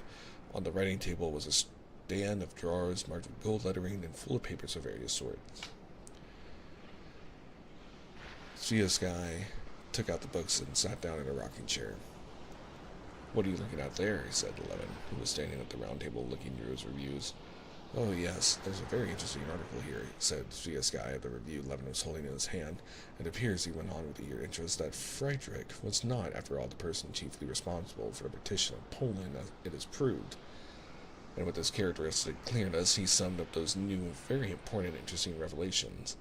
Although Levin was engrossed at the moment by his ideas about the problem of the land, he wondered, as he heard Sviaskaya, what is there inside of him, and why is he interested in the partition of Poland? When Sviaskaya had finished, Levin could not help asking, "Well, and what then?" There was nothing to follow. It was simply interesting that it had been proved to be so and so. But Sviaskaya did not explain, and saw no need to explain why it was interesting to him. "Yes, but I was very much interested in your irritable neighbor," said Levin, sighing. "He's a clever fellow, and said a lot that was true." "Oh, get along with you. An inveterate supporter of serfdom at heart, like all of them," said Sviaskaya. "Whose marshal you are?" "Yes, only I marshal them in the other direction," said Sviaskaya, laughing. "I'll tell you what interests me so much," said Levin. "He's right that our system, that's to say, of rational farming, doesn't answer, that the only thing that answers is the money-lender system, like that meek-looking gentleman's, or else the very simplest. Whose fault is it?"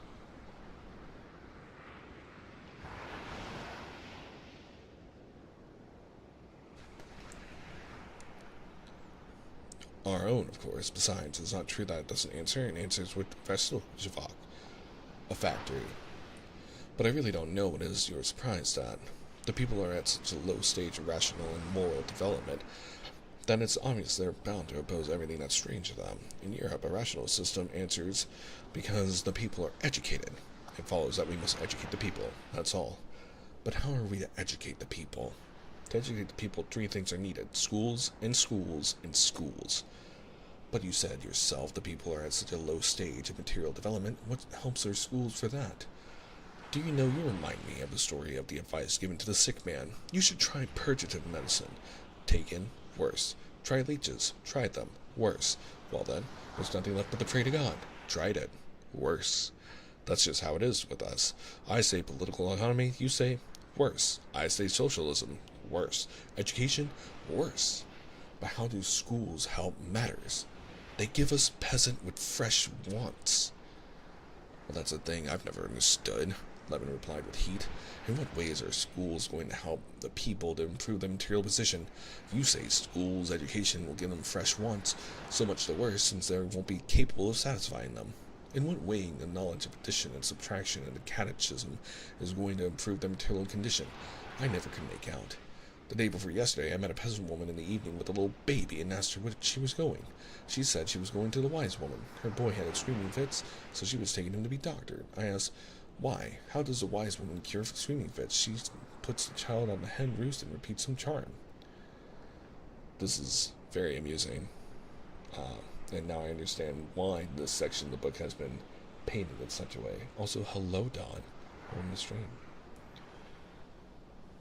Because why schools? Why an educated peasantry? Hmm? We can't fulfill what we want with our wants and we become dissatisfied. But whose fault is that except, the landowner? Anyway. Well, you're saying it yourself. What's wanted to prevent her taking her child to the hen roost secured if the streaming fits is just? Sviasky said, smiling good-humoredly. Oh no, said Levin with annoyance. That method of doctoring I merely meant as a simile for doctoring the people with schools. The people are poor and ignorant. That we see as surely as a peasant woman sees the baby is ill because it screams. But in what way this trouble of poverty and ignorance is to be cured by schools is incomprehensible as how the hen roost affects the screaming. What was to be cured is what makes him poor. Well, in that, at least, you're in agreement with Spencer, whom you dislike so much. He says, too, that education may be a consequence of greater prosperity and comfort, a more frequent washing, he says, but not of being able to read and write. Well then, I'm very glad, or on the contrary, very sorry that I'm in agreement with Spencer, only I've known it a long while. Schools can do no good. What will do good is an economic organization in which the people will become richer, will have more leisure, and then there will be schools. Still, all over Europe, now schools are obligatory. And how far do you agree with Spencer yourself about it? Asked Levin. But there was no gleam of alarm in Sviasky's eyes, as he said, smiling. No. That screaming story is positively capital. Did you really hear it yourself? Levin saw that he was not to discover the connection between this man's life and his thoughts. Obviously, he did not care in the least what his reasoning led him to. All he wanted was the process of reasoning, and he did not like it when the process of reasoning brought him into a blind alley. That was the only thing he disliked and avoided by changing the conversation to something agreeable and amusing. All the impressions of the day, beginning with the impression made by the old peasant, which served, as it were, as the fundamental basis of all the conceptions and ideas of the day, threw Levin into violent excitement. This dear good Sviasky, keeping a stock of ideas simply for social purposes and obviously having some other principles hidden from Levin, while with the crowd, whose name is Legion, he guided public opinion by ideas he did not share. That irascible country gentleman, perfectly correct in the conclusions that he had been worried into by life, but wrong in his exasperation against the whole class, and that the best class in Russia, his own dissatisfaction with the work he had been doing, in the vague hope of finding a remedy for all this. All was blended in a sense of inward turmoil, in anticipation of some solution near at hand. Left alone in the room assigned to him, lying on spring mattresses that yielded unexpectedly at every movement of his arm, or his leg, Levin did not fall asleep for a long time. Not one conversation with Sviasky, though he had said a great deal that was clever, had interested Levin, but the conclusions of the irascible landowner required consideration. Levin could not help recalling every word he had said, and in imagination amending his own replies. Yes, I ought to have said to him, you say that our husbandry does not answer because that peasant hates improvements and that they must be forced on him by authority. If no system of husbandry answered at all without these improvements, you would be quite right. But the only system that does answer is where the laborer is working in accordance with his habits, just as on the old peasant's land halfway here. Your and our general dissatisfaction with the system shows that either we are to blame or the laborers. We have gone our way, the European way, a long while, without asking ourselves about the qualities of our labor force. Let us try to look upon the labor force not as the abstract force, but as the Russian peasant with his instincts, and we shall arrange our system of culture in accordance with that. Imagine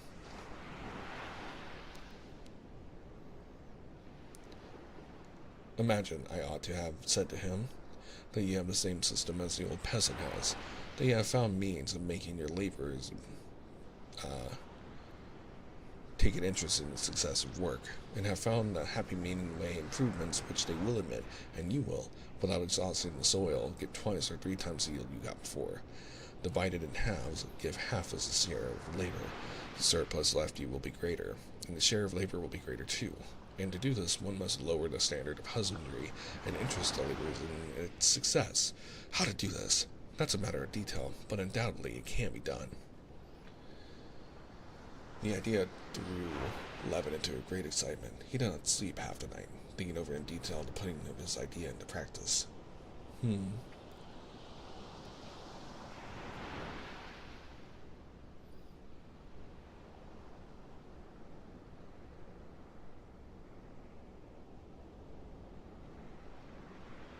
He had not intended to go away the next day, but he now determined to go home early in the morning. Besides, the sister-in-law, with her low-necked bodos, aroused in him a feeling akin to shame and remorse for some utterly base action. Most important of all, he must get back without delay. He would have to make haste to put his new project to the peasants before the sowing of the winter wheat, so that the sowing might be undertaken on a new basis. He made up his mind to revolutionize his whole system.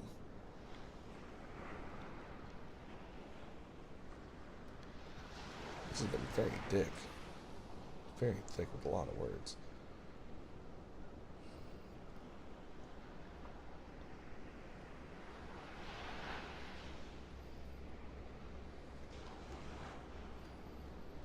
It's a lot about farming and a lot less about romance than I was expecting.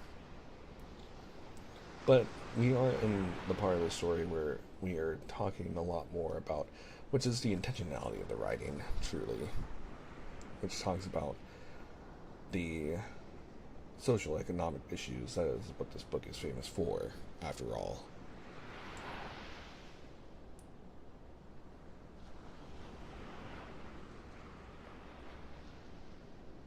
Here we go.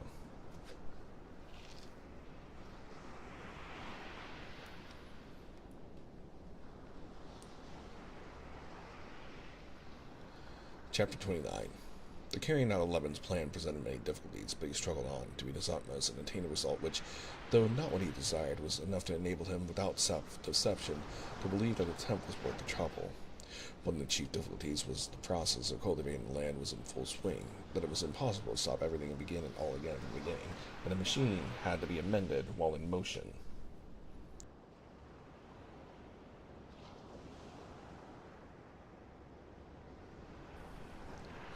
When on the evening that he arrived home, he informed the bailiff of his plans. The latter, with visible pleasure, agreed with what he said, so long as he was pointing out that all that had been done up to that time was stupid and useless. The bailiff said that he had said so a long while ago, but no heed had been paid to him. But as for the proposal made by Levin to take a part of it as shareholder with his laborers in each agricultural undertaking, at this the bailiff simply expressed a profound despondency, and offered no definite opinion, but began immediately talking of the urgent necessity of carrying the remaining sheaves of rye the next day, and of sending the men out this for the second plowing, so that Levin felt that this was not the time for discussing it. On beginning to talk to the peasants about it, and making a proposition to cede them the land on new terms, he came into collision with the same great difficulty, that they were so much more absorbed by the current work of the day, and that had not the time to consider the advantages and disadvantages of the proposed scheme. The simple-hearted Ivan, the cowherd, seemed completely to grasp Levin's proposal that he should, with his family, take a share of the profits of the cattle yard, and he was in complete sympathy with the plan. But when Levin hinted at the future advantages, Ivan's face expressed alarm and regret that he could not hear all he had to say, and he made haste to find himself some task that would admit no delay. He either snatched a fork to pitch the hay out of the pens, or ran to get water, or to clear out the dung.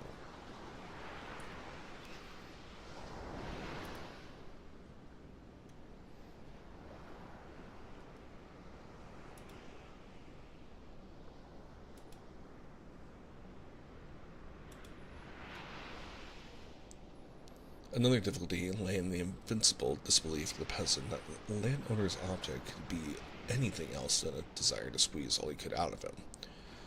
They were firmly convinced that his real aim, whatever he might say to them, would always be in what he did not say to them, and they themselves, in giving their opinion, said a great deal, but never said what was their real object. Moreover, Levin felt that the irascible landowner had been right. The peasants made their first and unalterable condition of any agreement, whatever, that they should not be forced to any new methods of tillage of any kind, nor to use new implements. They agreed that the modern plow plowed better, that the scarifier did the work more quickly, but they found thousands of reasons that made it out of the question for them to use either of them. And though he had accepted the conviction that he would have to lower the standard of cultivation, he felt sorry to give up improved methods, the advantages of which were so obvious. But in spite of all these difficulties, he got his way, and by autumn the system was working, or at least so it seemed to him.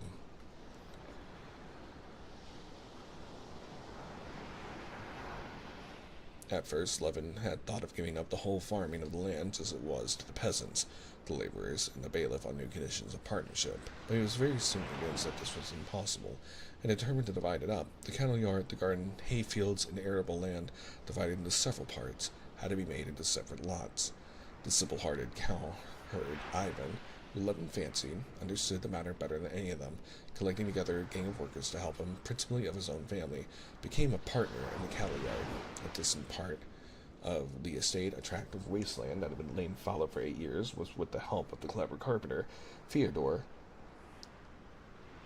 taken by 6 families of peasants on new conditions of partnership, and the peasant Shuraev took the management of all the vegetable gardens on the same terms. The remainder of land was still worked on the old system, but these 3 associated partnerships were the first to a new organization of the whole, and they completely took up Levin's time. It is true that in the cattle yards things went no better than before, and Ivan strenuously opposed warm housing for the cows and butter made of fresh cream, affirming that cows require less food if kept cold, and that butter is more profitable made from sour cream, and he asked for wages just as under the old system, and took not the slightest interest in the fact that the money he received was not wages, but an advance out of his future share in the profits. It is true that Fyodor company did not plow over the ground twice before sowing, as he had been agreed, justifying themselves in a plea that the time was too short. It is true that the peasants of the same company, though they had agreed to work the land on new conditions, always spoke of the land not as held in partnership, but as rented for half the crop.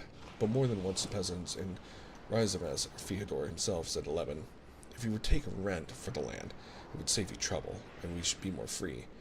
Moreover, the same peasants kept putting off on various excuses the building of a cattle yard and barn on the land as agreed upon, and delayed doing it till the winter.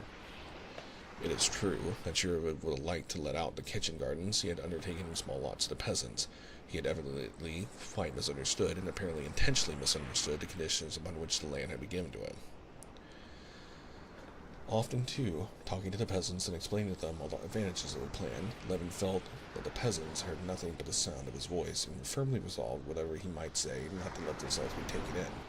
He felt this especially when he talked to the cleverest of the peasants, Fyodor, and detected the gleam in Fyodor's eyes, which showed him so plainly both ironical amusement in Levin and the firm conviction that if anyone were to be taken in, it would not be he, Fyodor. But in spite of all this, Levin thought the system worked, and that by keeping their account strictly and insisting on his own way, he would prove to them, in the future, the advantages of arrangement, and then the system would go itself. These matters, together with the management of the land still left on his hands, and the indoor work over his book, so engrossed Levin the whole summer that he scarcely ever went out shooting. At the end of August, he heard that the Oblonskys had gone away to Moscow from their servant, who brought back the side saddle. He felt that in not answering Darya Alexandrovna's letter, he had by his rudeness, which he could not think without a flush of shame, burned his ships, and that he would never go and see them again. He had been just as rude with the Shtcherbatskys, leaving them without saying goodbye. But he would never go to see them again either. He did not care about that now. The business of reorganizing the farming of his land. I will complete this chapter, and I will do that trigger for you, Chaka. Reorganizing the farming of his land absorbed him completely, as though there would never be anything else in his life. He read the books lent to him by his guy, and copying out what he had not got. He read both the economic and socialistic books on the object, but as anticipated, found nothing bearing on the scheme he had undertaken. In the books on political economy and mill, for instance, whom he studied first with great ardor, hoping every minute to find an answer to the questions that were engrossing him, he found laws deduced from the condition of land culture in Europe. But he did not see why these laws, which did not apply in Russia, must be general. He saw that the same thing in the socialistic books. Either they were beautiful but impractical fantasies which had fascinated him when he was a student, or they were attempts at improving, rectifying the economic position in which Europe was placed, with which the system of the land tenure in Russia had nothing in common. Political economy told him that the laws by which the wealth of Europe had been developed was developing were universal and unvarying. Socialism told him that development along these lines leads to ruin, and neither of them gave an answer or even a hint in reply to the question what he, Levin, and all the Russian peasants and landowners were to do with their millions of hands and millions of acres to make them as productive as possible to become real. I'll go ahead and do those stretches and stretch for you now. Thank you for the stretch and the hydrate. And here's that trigger for you, Chaka. Here's some stretches for the good cat.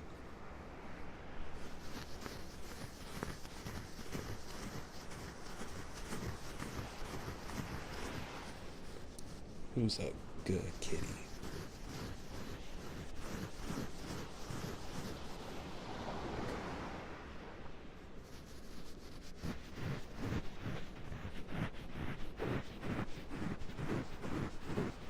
Here's some good scratches for you. Good job. You're a great artist, and I'm very proud of you.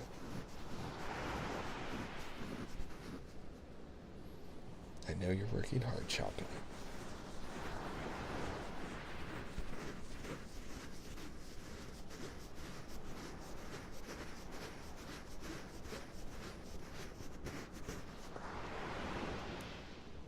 Here's a bonus ear massage, too.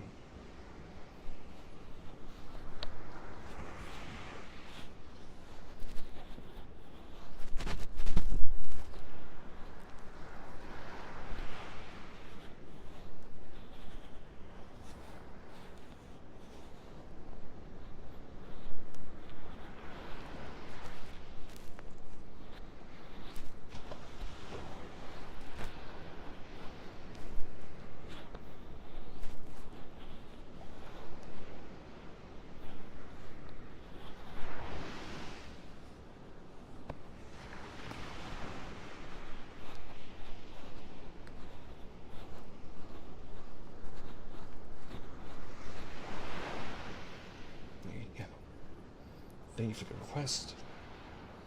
I'm gonna take that hydrate now.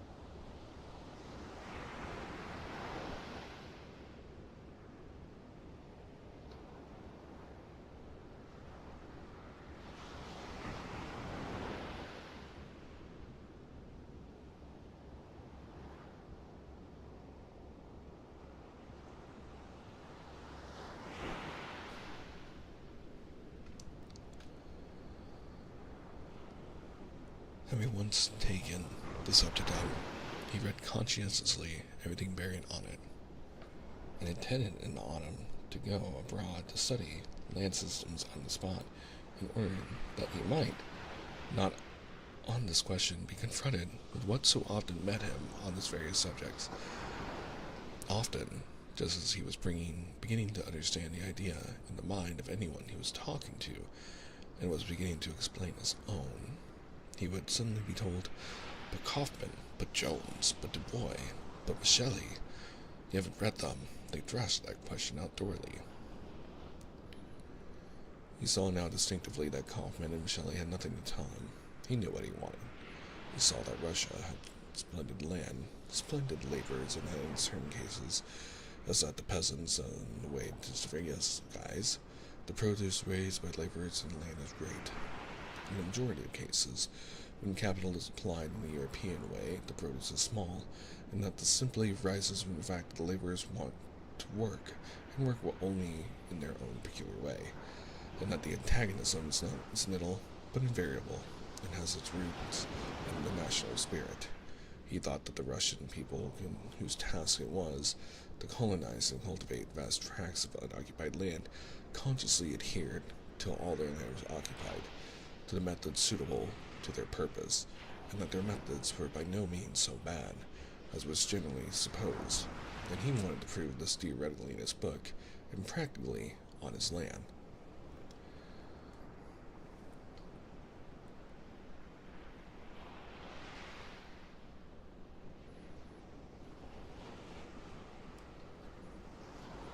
It's getting quite hot in my room, too. Let's see. I think we have 7 more pages to go.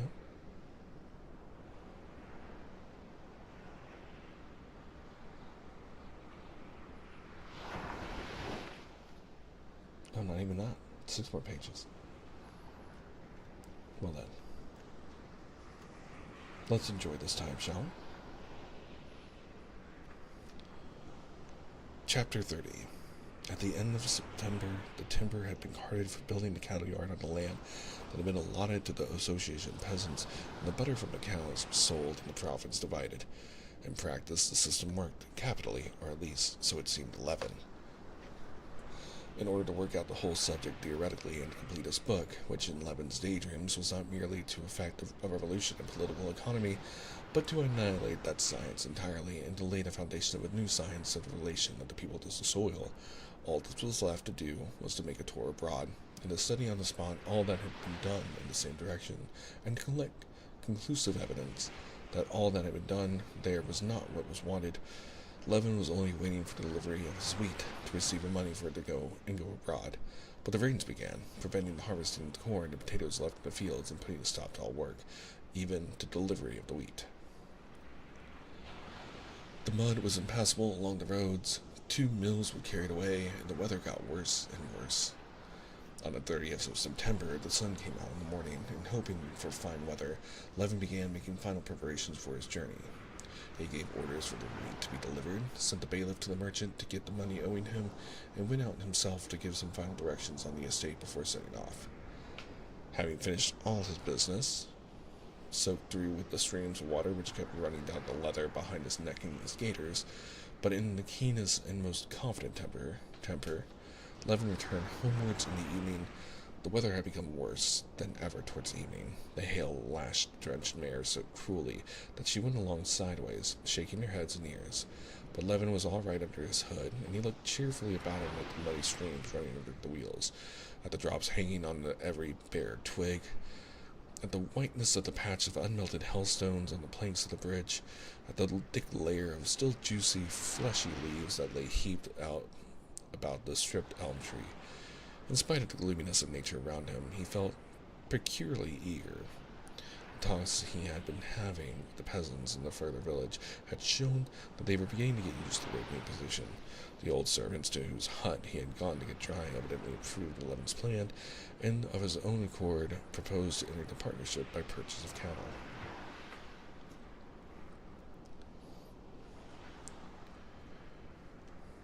I have only to go stubbornly on towards my aim, and I shall attain my end, thought Levin, and it's something to work and take trouble for. This is not a matter of myself individually. The question of the public welfare comes into it. The whole system of culture, the chief element in the condition of the people, must be completely transformed. Instead of poverty, general prosperity, content; instead of hostility, harmony and unity of interest. In short, a bloodless revolution, but a revolution of the greatest magnitude, beginning in the little circle of our district, then the province, then Russia, and the whole world, because a just idea cannot be fruitful. Yes, it's an aim worth working for, and it's being me, Kostya Levin, who went to the ball in a black tie, and was refused by the Shabbatskaya girl, and who was intrinsically such a pitiful and worthless creature that proves nothing. I feel sure Franklin felt just as worthless, and he too had no faith in himself.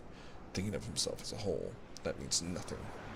And he too, most likely, had an Agafia Mailomna to whom he confided his secrets.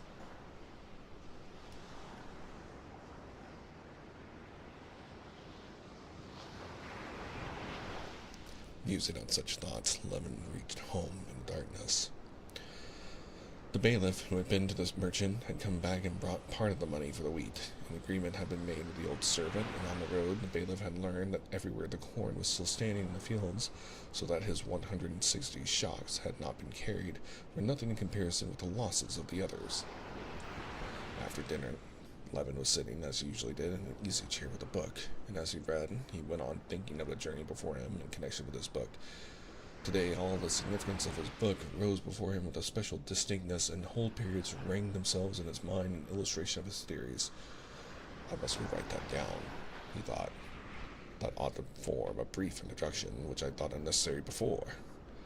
He got up to go to his writing table, and Laska, his dog, lying at his feet, got up too, stretching and looking at him as though to inquire where to go. But he had not had time to write it down, for the head peasants had come around, and Levin went out in the hall to them. After his levee, that is to say, giving directions about the labors of the next day and seeing all the peasants who had business with him, Levin went back to his study and sat down to work. Laska lay under the table. Agafia Mihalovna settled herself into place with her stocking. After writing for a little while, Levin suddenly dawned with the exceptional vividness of Kitty, her refusal, in their last meeting. He got up and began walking about the room. "What's the use of being dreary?" said Agafia Mihalovna. "Come, why do you stay on at home? You ought to go to some warm springs, especially now you're ready for the journey." "Well, I am going away the day after tomorrow, Agafia Mihalovna. I must finish my work." There, your work, you say, as if you haven't done enough for the peasants. Why, as 'tis their saying, your master will be getting some honor from the Tsar for it. Indeed, it is a strange thing. Why need you worry about the peasants?" "I'm not worrying about them. I'm doing it for my own good." Agafia Mihalovna knew every detail of Levin's plans for the land. Levin often put his views before her in all their complexity, and not uncommonly he argued with her and did not agree with her comments. But on this occasion, she entirely misinterpreted what he said. "Of one's soul salvation we all know and must think before else," she said with a sigh. "Parfin Dennis, now, for all he was no scholar, he died a death that God grant every one of us the like," she said, referring to a servant who had died recently. "Took the sacrament and all." "That's not what I mean," said he. "I mean that I'm acting for my own advantage. It's all the better for me if the peasants do their work better." "Well, whatever you do, if he's a lazy good for naught, everything'll be sixes and sevens. If he has a conscience, he'll work, and if not, there's no doing anything." "Oh, come, you say yourself Ivan has begun looking after the cattle better." "All I say is," answered Agafia Mihalovna, evidently not speaking random, but in strict sequence of idea, "that you ought to get married, that's what I say." Agafia Mihalovna's allusion to the very subject he had only just been thinking about hurt and stung him. Levin scowled, and without answering her, he sat down again to his work, repeating to himself all that he had been thinking of the real significance of that work. Only at intervals he listened to the stillness, to the click of Agafia Mihalovna's needles, and recollecting what he did not want to remember, he frowned again. At 9 o'clock they heard the bell and the faint vibration of a carriage in the mud. "Well, his visitors come to us, and you won't be dull," said Agafia Mihalovna, getting up and going to the door. But Levin overtook her. His work was not going well now, and he was glad of a visitor, whoever it might be. "Okay, I've been going for a while, so I'm going to take a really quick break and be right back."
Alright. Thank you guys. I'm back. We have, I believe, 2 more chapters for tonight. And we're being met by a mysterious visitor. So let's see who they are, shall we? Chapter 31. Running halfway down the staircase, Levin caught a sound he knew, a familiar cough in the hall, but he heard it indistinctly through the sound of his own footsteps, and hoped he was mistaken. Then he caught sight of a long, bony, familiar figure, and now it seemed there was no possibility of mistake, and yet he was still went on hoping that this tall man taking off his fur cloak and coffee was not his brother, Nikolai. Levin loved his brother, but being with him was always a torture. Just now, when Levin, under the influence of the thoughts, had come to him, and Agafea's Milovna's hint was in a troubled and uncertain humor, the meeting with his brother that he had to face seemed particularly difficult. Instead of a lively, healthy visitor, some outsider who would, he hoped, cheer him up in his uncertain humor, he had to see his brother, who knew him through and through, who would call him forth all the thoughts nearest to his heart, would force him to show himself fully, and that he was not disposed to do. Angry with himself for so base a feeling, Levin ran into the hall. As soon as he had seen his brother close, this feeling of selfish disappointment vanished instantly and was replaced by pity. Terrible as his brother Nikolai had been before in his emaciation and sickness, now he looked still more emaciated, still more wasted. He was a skeleton covered with skin. He stood in the hall, jerking his long, thin neck and pulling the scarf off it, and smiled a strange and pitiful smile. When he saw that smile, submissive and humble, Levin felt something clutching at his throat. "You see, I've come to you," said Nikolai in a thick voice, never for 1 second taking his eyes off his brother's face. "I've been meaning it a long while, but I've been unwell all the time. Now I'm ever so much better," he said, rubbing his beard with his big, thin hands. Yes, answered Levin, and he felt still more frightened when kissing him. He felt with his lips the dryness of his brother's skin, and saw close to him his big eyes full of strange light. A few weeks before, Konstantin Levin had written to his brother that, through the sale of a small part of the property that remained undivided, there was a sum of about 2,000 rubles to come to him as his share. Nikolai said that he had come now to take this money and, what was more important, to stay a while in the old nest, to get in touch with the earth, so as to renew his strength, like the heroes of old, for the work that lay before him. In spite of his exaggerated stoop, and the emaciation that was so striking from his height, his movements were as rapid and abrupt as ever. Levin led him to his study. His brother dressed with particular care, a thing he never used to do, combed his scanty, lank hair, and smiling went upstairs. He was in the most affectionate, good-humored mood, just as Levin often remembered him in childhood. He even referred to Sergei Ivanovich without rancor. When he saw Agafea Milovna, he made jokes with her and asked after the old servants. The news of the death of Parfen Denis made a painful impression on him. A look of fear crossed his face, but he regained his serenity immediately. Of course, he was quite old, he said, and changed the subject. "Well, I'll spend a month or 2 with you, and then I'm off to Moscow. Do you know, Miyako has promised me a place there, and I'm going into service. Now, I'm going to arrange my life quite differently," he went on. "You know, I got rid of that woman." "Maria Nikolaevna? Why, what for?" "Oh, she was a horrid woman. She caused me all sorts of worries." But he did not say what the annoyances were. He could not say that he had cast off Maria Nikolaevna because the tea was weak, and above all, because she would look after him as though he was an invalid. "Besides, I want to turn over a new leaf completely now. I've done silly things, of course, like everyone else, but money's the last consideration. I won't regret it. So long as there's health in my health, thank God, it's quite restored." Levin listened and racked his brains, but could think of nothing to say. Nikolai probably felt the same. He began questioning his brother about his affairs, and Levin was glad to talk about himself, because then he could speak without hypocrisy. He told his brother of his plans and his doings. His brother listened, but evidently he was not interested by it. These two men were so akin near each other that the slightest gesture, the tone of voice, told both more than could be said in words. Both of them now only had one thought: the illness of Nikolai, the nearness of his death, which stifled all else. But neither of them dared speak of it, so that whatever they said, not uttering the one thought that filled their minds, was all falsehood. Never had Levin been so glad when the evening was over and it was time to go to bed. Never with any outside person, never on any official visit had he been so unnatural and false as he was that evening, and the consciousness of this unnaturalness, and the remorse he felt at it, made him even more unnatural. He wanted to weep over his dying, dearly loved brother, and he had to listen and keep on talking of how he meant to live. As the house was damp and only one bedroom had been kept heated, Levin put his brother to sleep in his own bedroom behind the screen. His brother got into bed, and whether he slept or did not sleep, tossed about like a sick man, coughed, and when he could not get his throat cleared, mumbled something. Sometimes his breathing was painful.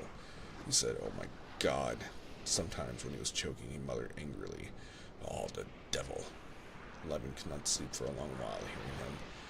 His thoughts were the most various, but the end of all his thoughts were the same: death. Death, the inevitable end of all, for the first time presented itself to him with an irresistible force. And death, which was here in his beloved brother, groaning half asleep and from habit calling without distinction on God and the devil, was not so remote as it had hitherto seemed to him. It was in himself too. He felt that, if not today, tomorrow, if not tomorrow, in 30 years, wasn't it all the same? And what was his inevitable death, he did not know, had never thought about, and was more, had not the power, had not the courage to think about. I work, I want to do something, but I had forgotten it must all end. I had forgotten death. Interesting. The author drowned us in this long writing of work and dreams and wanting to make plans, and then bringing it all to a sudden stop, a reminder that there's a life inside going on with a deadline.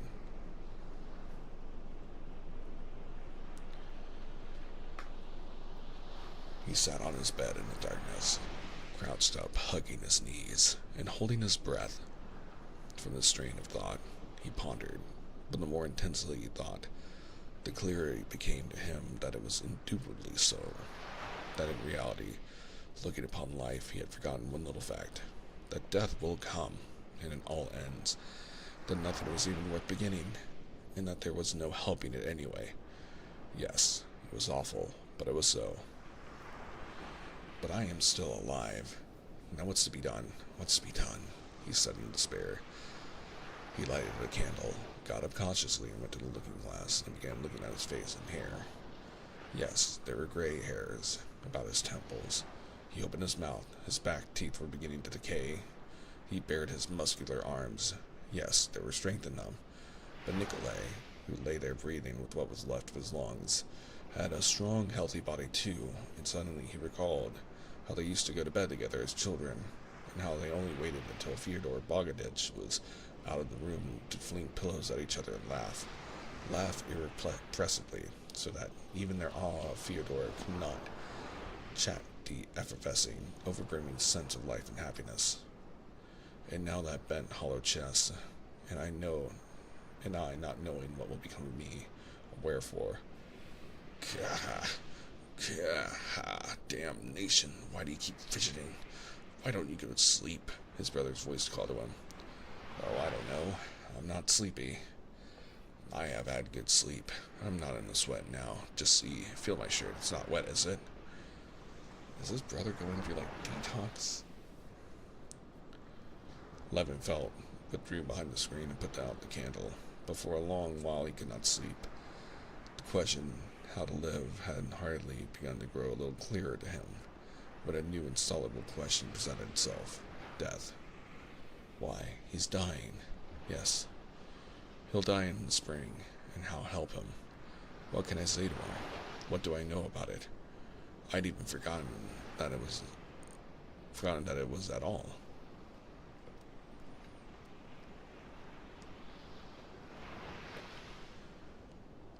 Chapter 22. Well, sorry, 32. Levin had long before made the observation that when one is uncomfortable with people from their being excessively amiable and meek, one is apt very soon after to find things intolerable from their touchiness and irritability. He felt that this was how it would be with his brother, and his brother Nikolai's gentleness did in fact not last out for long.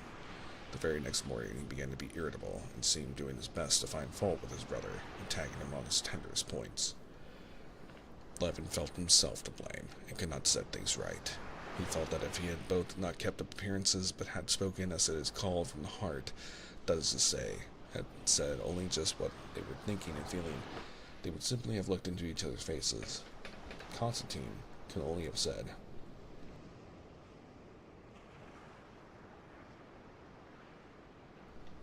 "You're dying. You're dying," and Nikolai could have only answered, "I know I'm dying, but I'm afraid. I'm afraid. I'm afraid." And they could have said nothing more if they had only said what was in their hearts. But life like that was impossible. And so Constantine tried to do what he had been trying to do all his life, and never could learn to do, though, as far as he could observe, many people knew so well how to do it.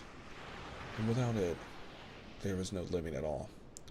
He tried to say what he was not thinking, but he felt continually that it had a ring of falsehood, that his brother detected him in it, and was exasperated at it.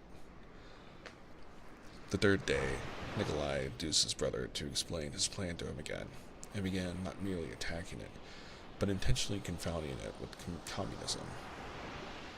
"You've simply borrowed an idea that's not your own, but you've distorted it, and you're trying to apply it where it's not applicable.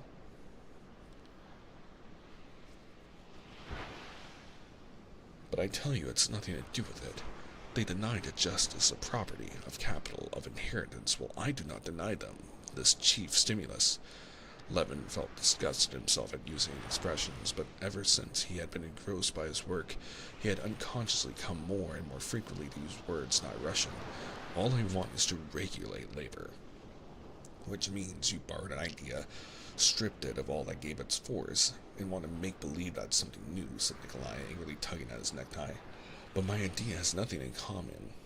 "That anyway," said Nikolai Levin, with an ironical smile, his eyes flashing malignantly, has a charm of, what's one to call it, geometrical symmetry, of clearness, of definitiveness. It may be a utopia, but if once one allows the possibility of making of all the past a tabula rasa, no property, no family, then labor would organize itself. But you gain nothing. Why do you mix things up? I've never been a communist.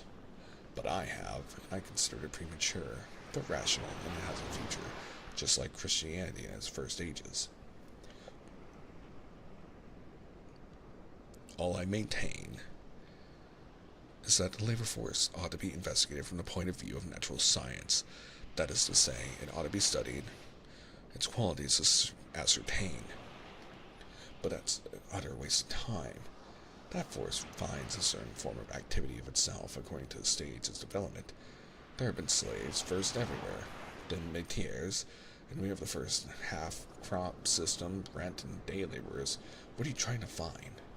Levin suddenly lost his temper at these words, because at the bottom of his heart he was afraid that it was true. True that he was trying to hold the balance even between communism and the familiar forms, and that was hardly possible. "I'm trying to find a means of working productively for myself and for the laborers. I want to organize," he answered hotly. "You don't want to organize anything. It simply just says you've been all your life, that you want to be original, to pose as not exploiting the peasants simply, but with some idea in view." "Oh, all right, that's what you think, and let me alone," answered Levin, feeling the muscles of his left cheek twitching uncontrollably. "You've never had, and never have, convictions. All you want is to please your vanity." "Oh, very well. Then let me alone." "And I will let you alone, and it's high time I did, and go to the devil with you, and I'm very sorry I ever came." In spite of all Levin's efforts to soothe his brother afterwards, Nikolai would listen to nothing he said, declaring that it was better to part, and Constantine saw that it simply was that life was unbearable to him.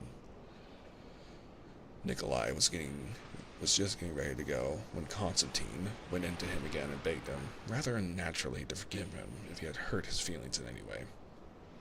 "Oh, generosity," said Nikolai, and he smiled. "If you want to be right, I can give you that satisfaction. You're in the right, but I'm going all the same." It was only just at parting that Nikolai kissed him and said, looking with sudden strangeness and seriousness at his brother, "Anyway, don't remember evil against me, Kostya." And his voice quivered. These were the only words that had been spoken sincerely between them. Levin knew that those words meant, "You see and you know that I'm in a bad way, and maybe we shall not see each other again." Levin knew this, and the tears gushed from his eyes. He kissed his brother once more, but he could not speak and knew not what to say. 3 days after his brother's departure, Levin too set off for his foreign tour, happening to meet Sabatsky, Kitty's cousin, in the railway train.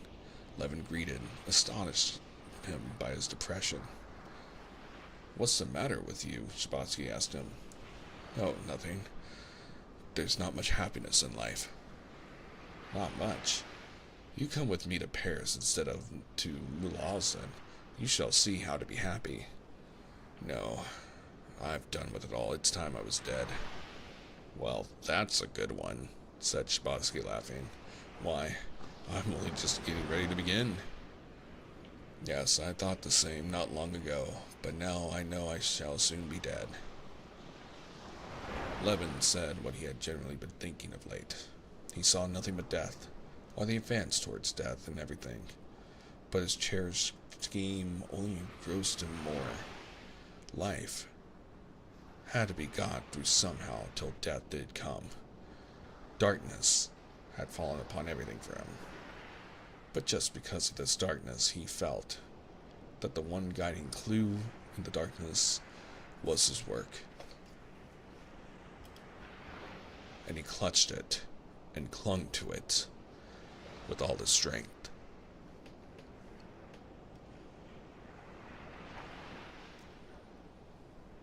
And that is where we're going to be leaving off for tonight.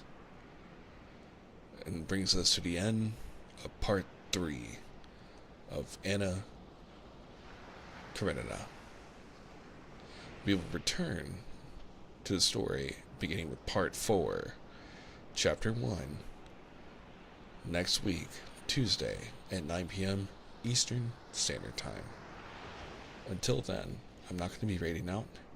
We'll be ending our viewing tonight here. And thank you all for hanging out with me tonight. I hope you have enjoyed this reading. If you want to catch up on our reading, you will be able to find this and many other books that we have been reading through, like Alice in Wonderland, Through the Looking Glass, The Wizard of Oz, and Peter and Wendy, the original Peter Pan story, in our ASMR playlist, all in order. Thank you, everyone, for hanging out with me tonight. I hope that you have a lovely evening, that you sleep well, and rest easy. Have a great night. We will be back tomorrow at 11 a.m. Eastern Standard Time for more of our playthrough of Dredge, the fun indie game about being a fisherman in foreign waters and looking and trying to solve mysteries of the deep. And then, if you want more ASMR goodness, we will be reading more love in deep space, lore of a world underneath, on Thursday at 9 p.m. Eastern Standard Time. I'll play the ocean sounds for a little while longer, and then our stream will end. Have a great evening. Good night, everyone.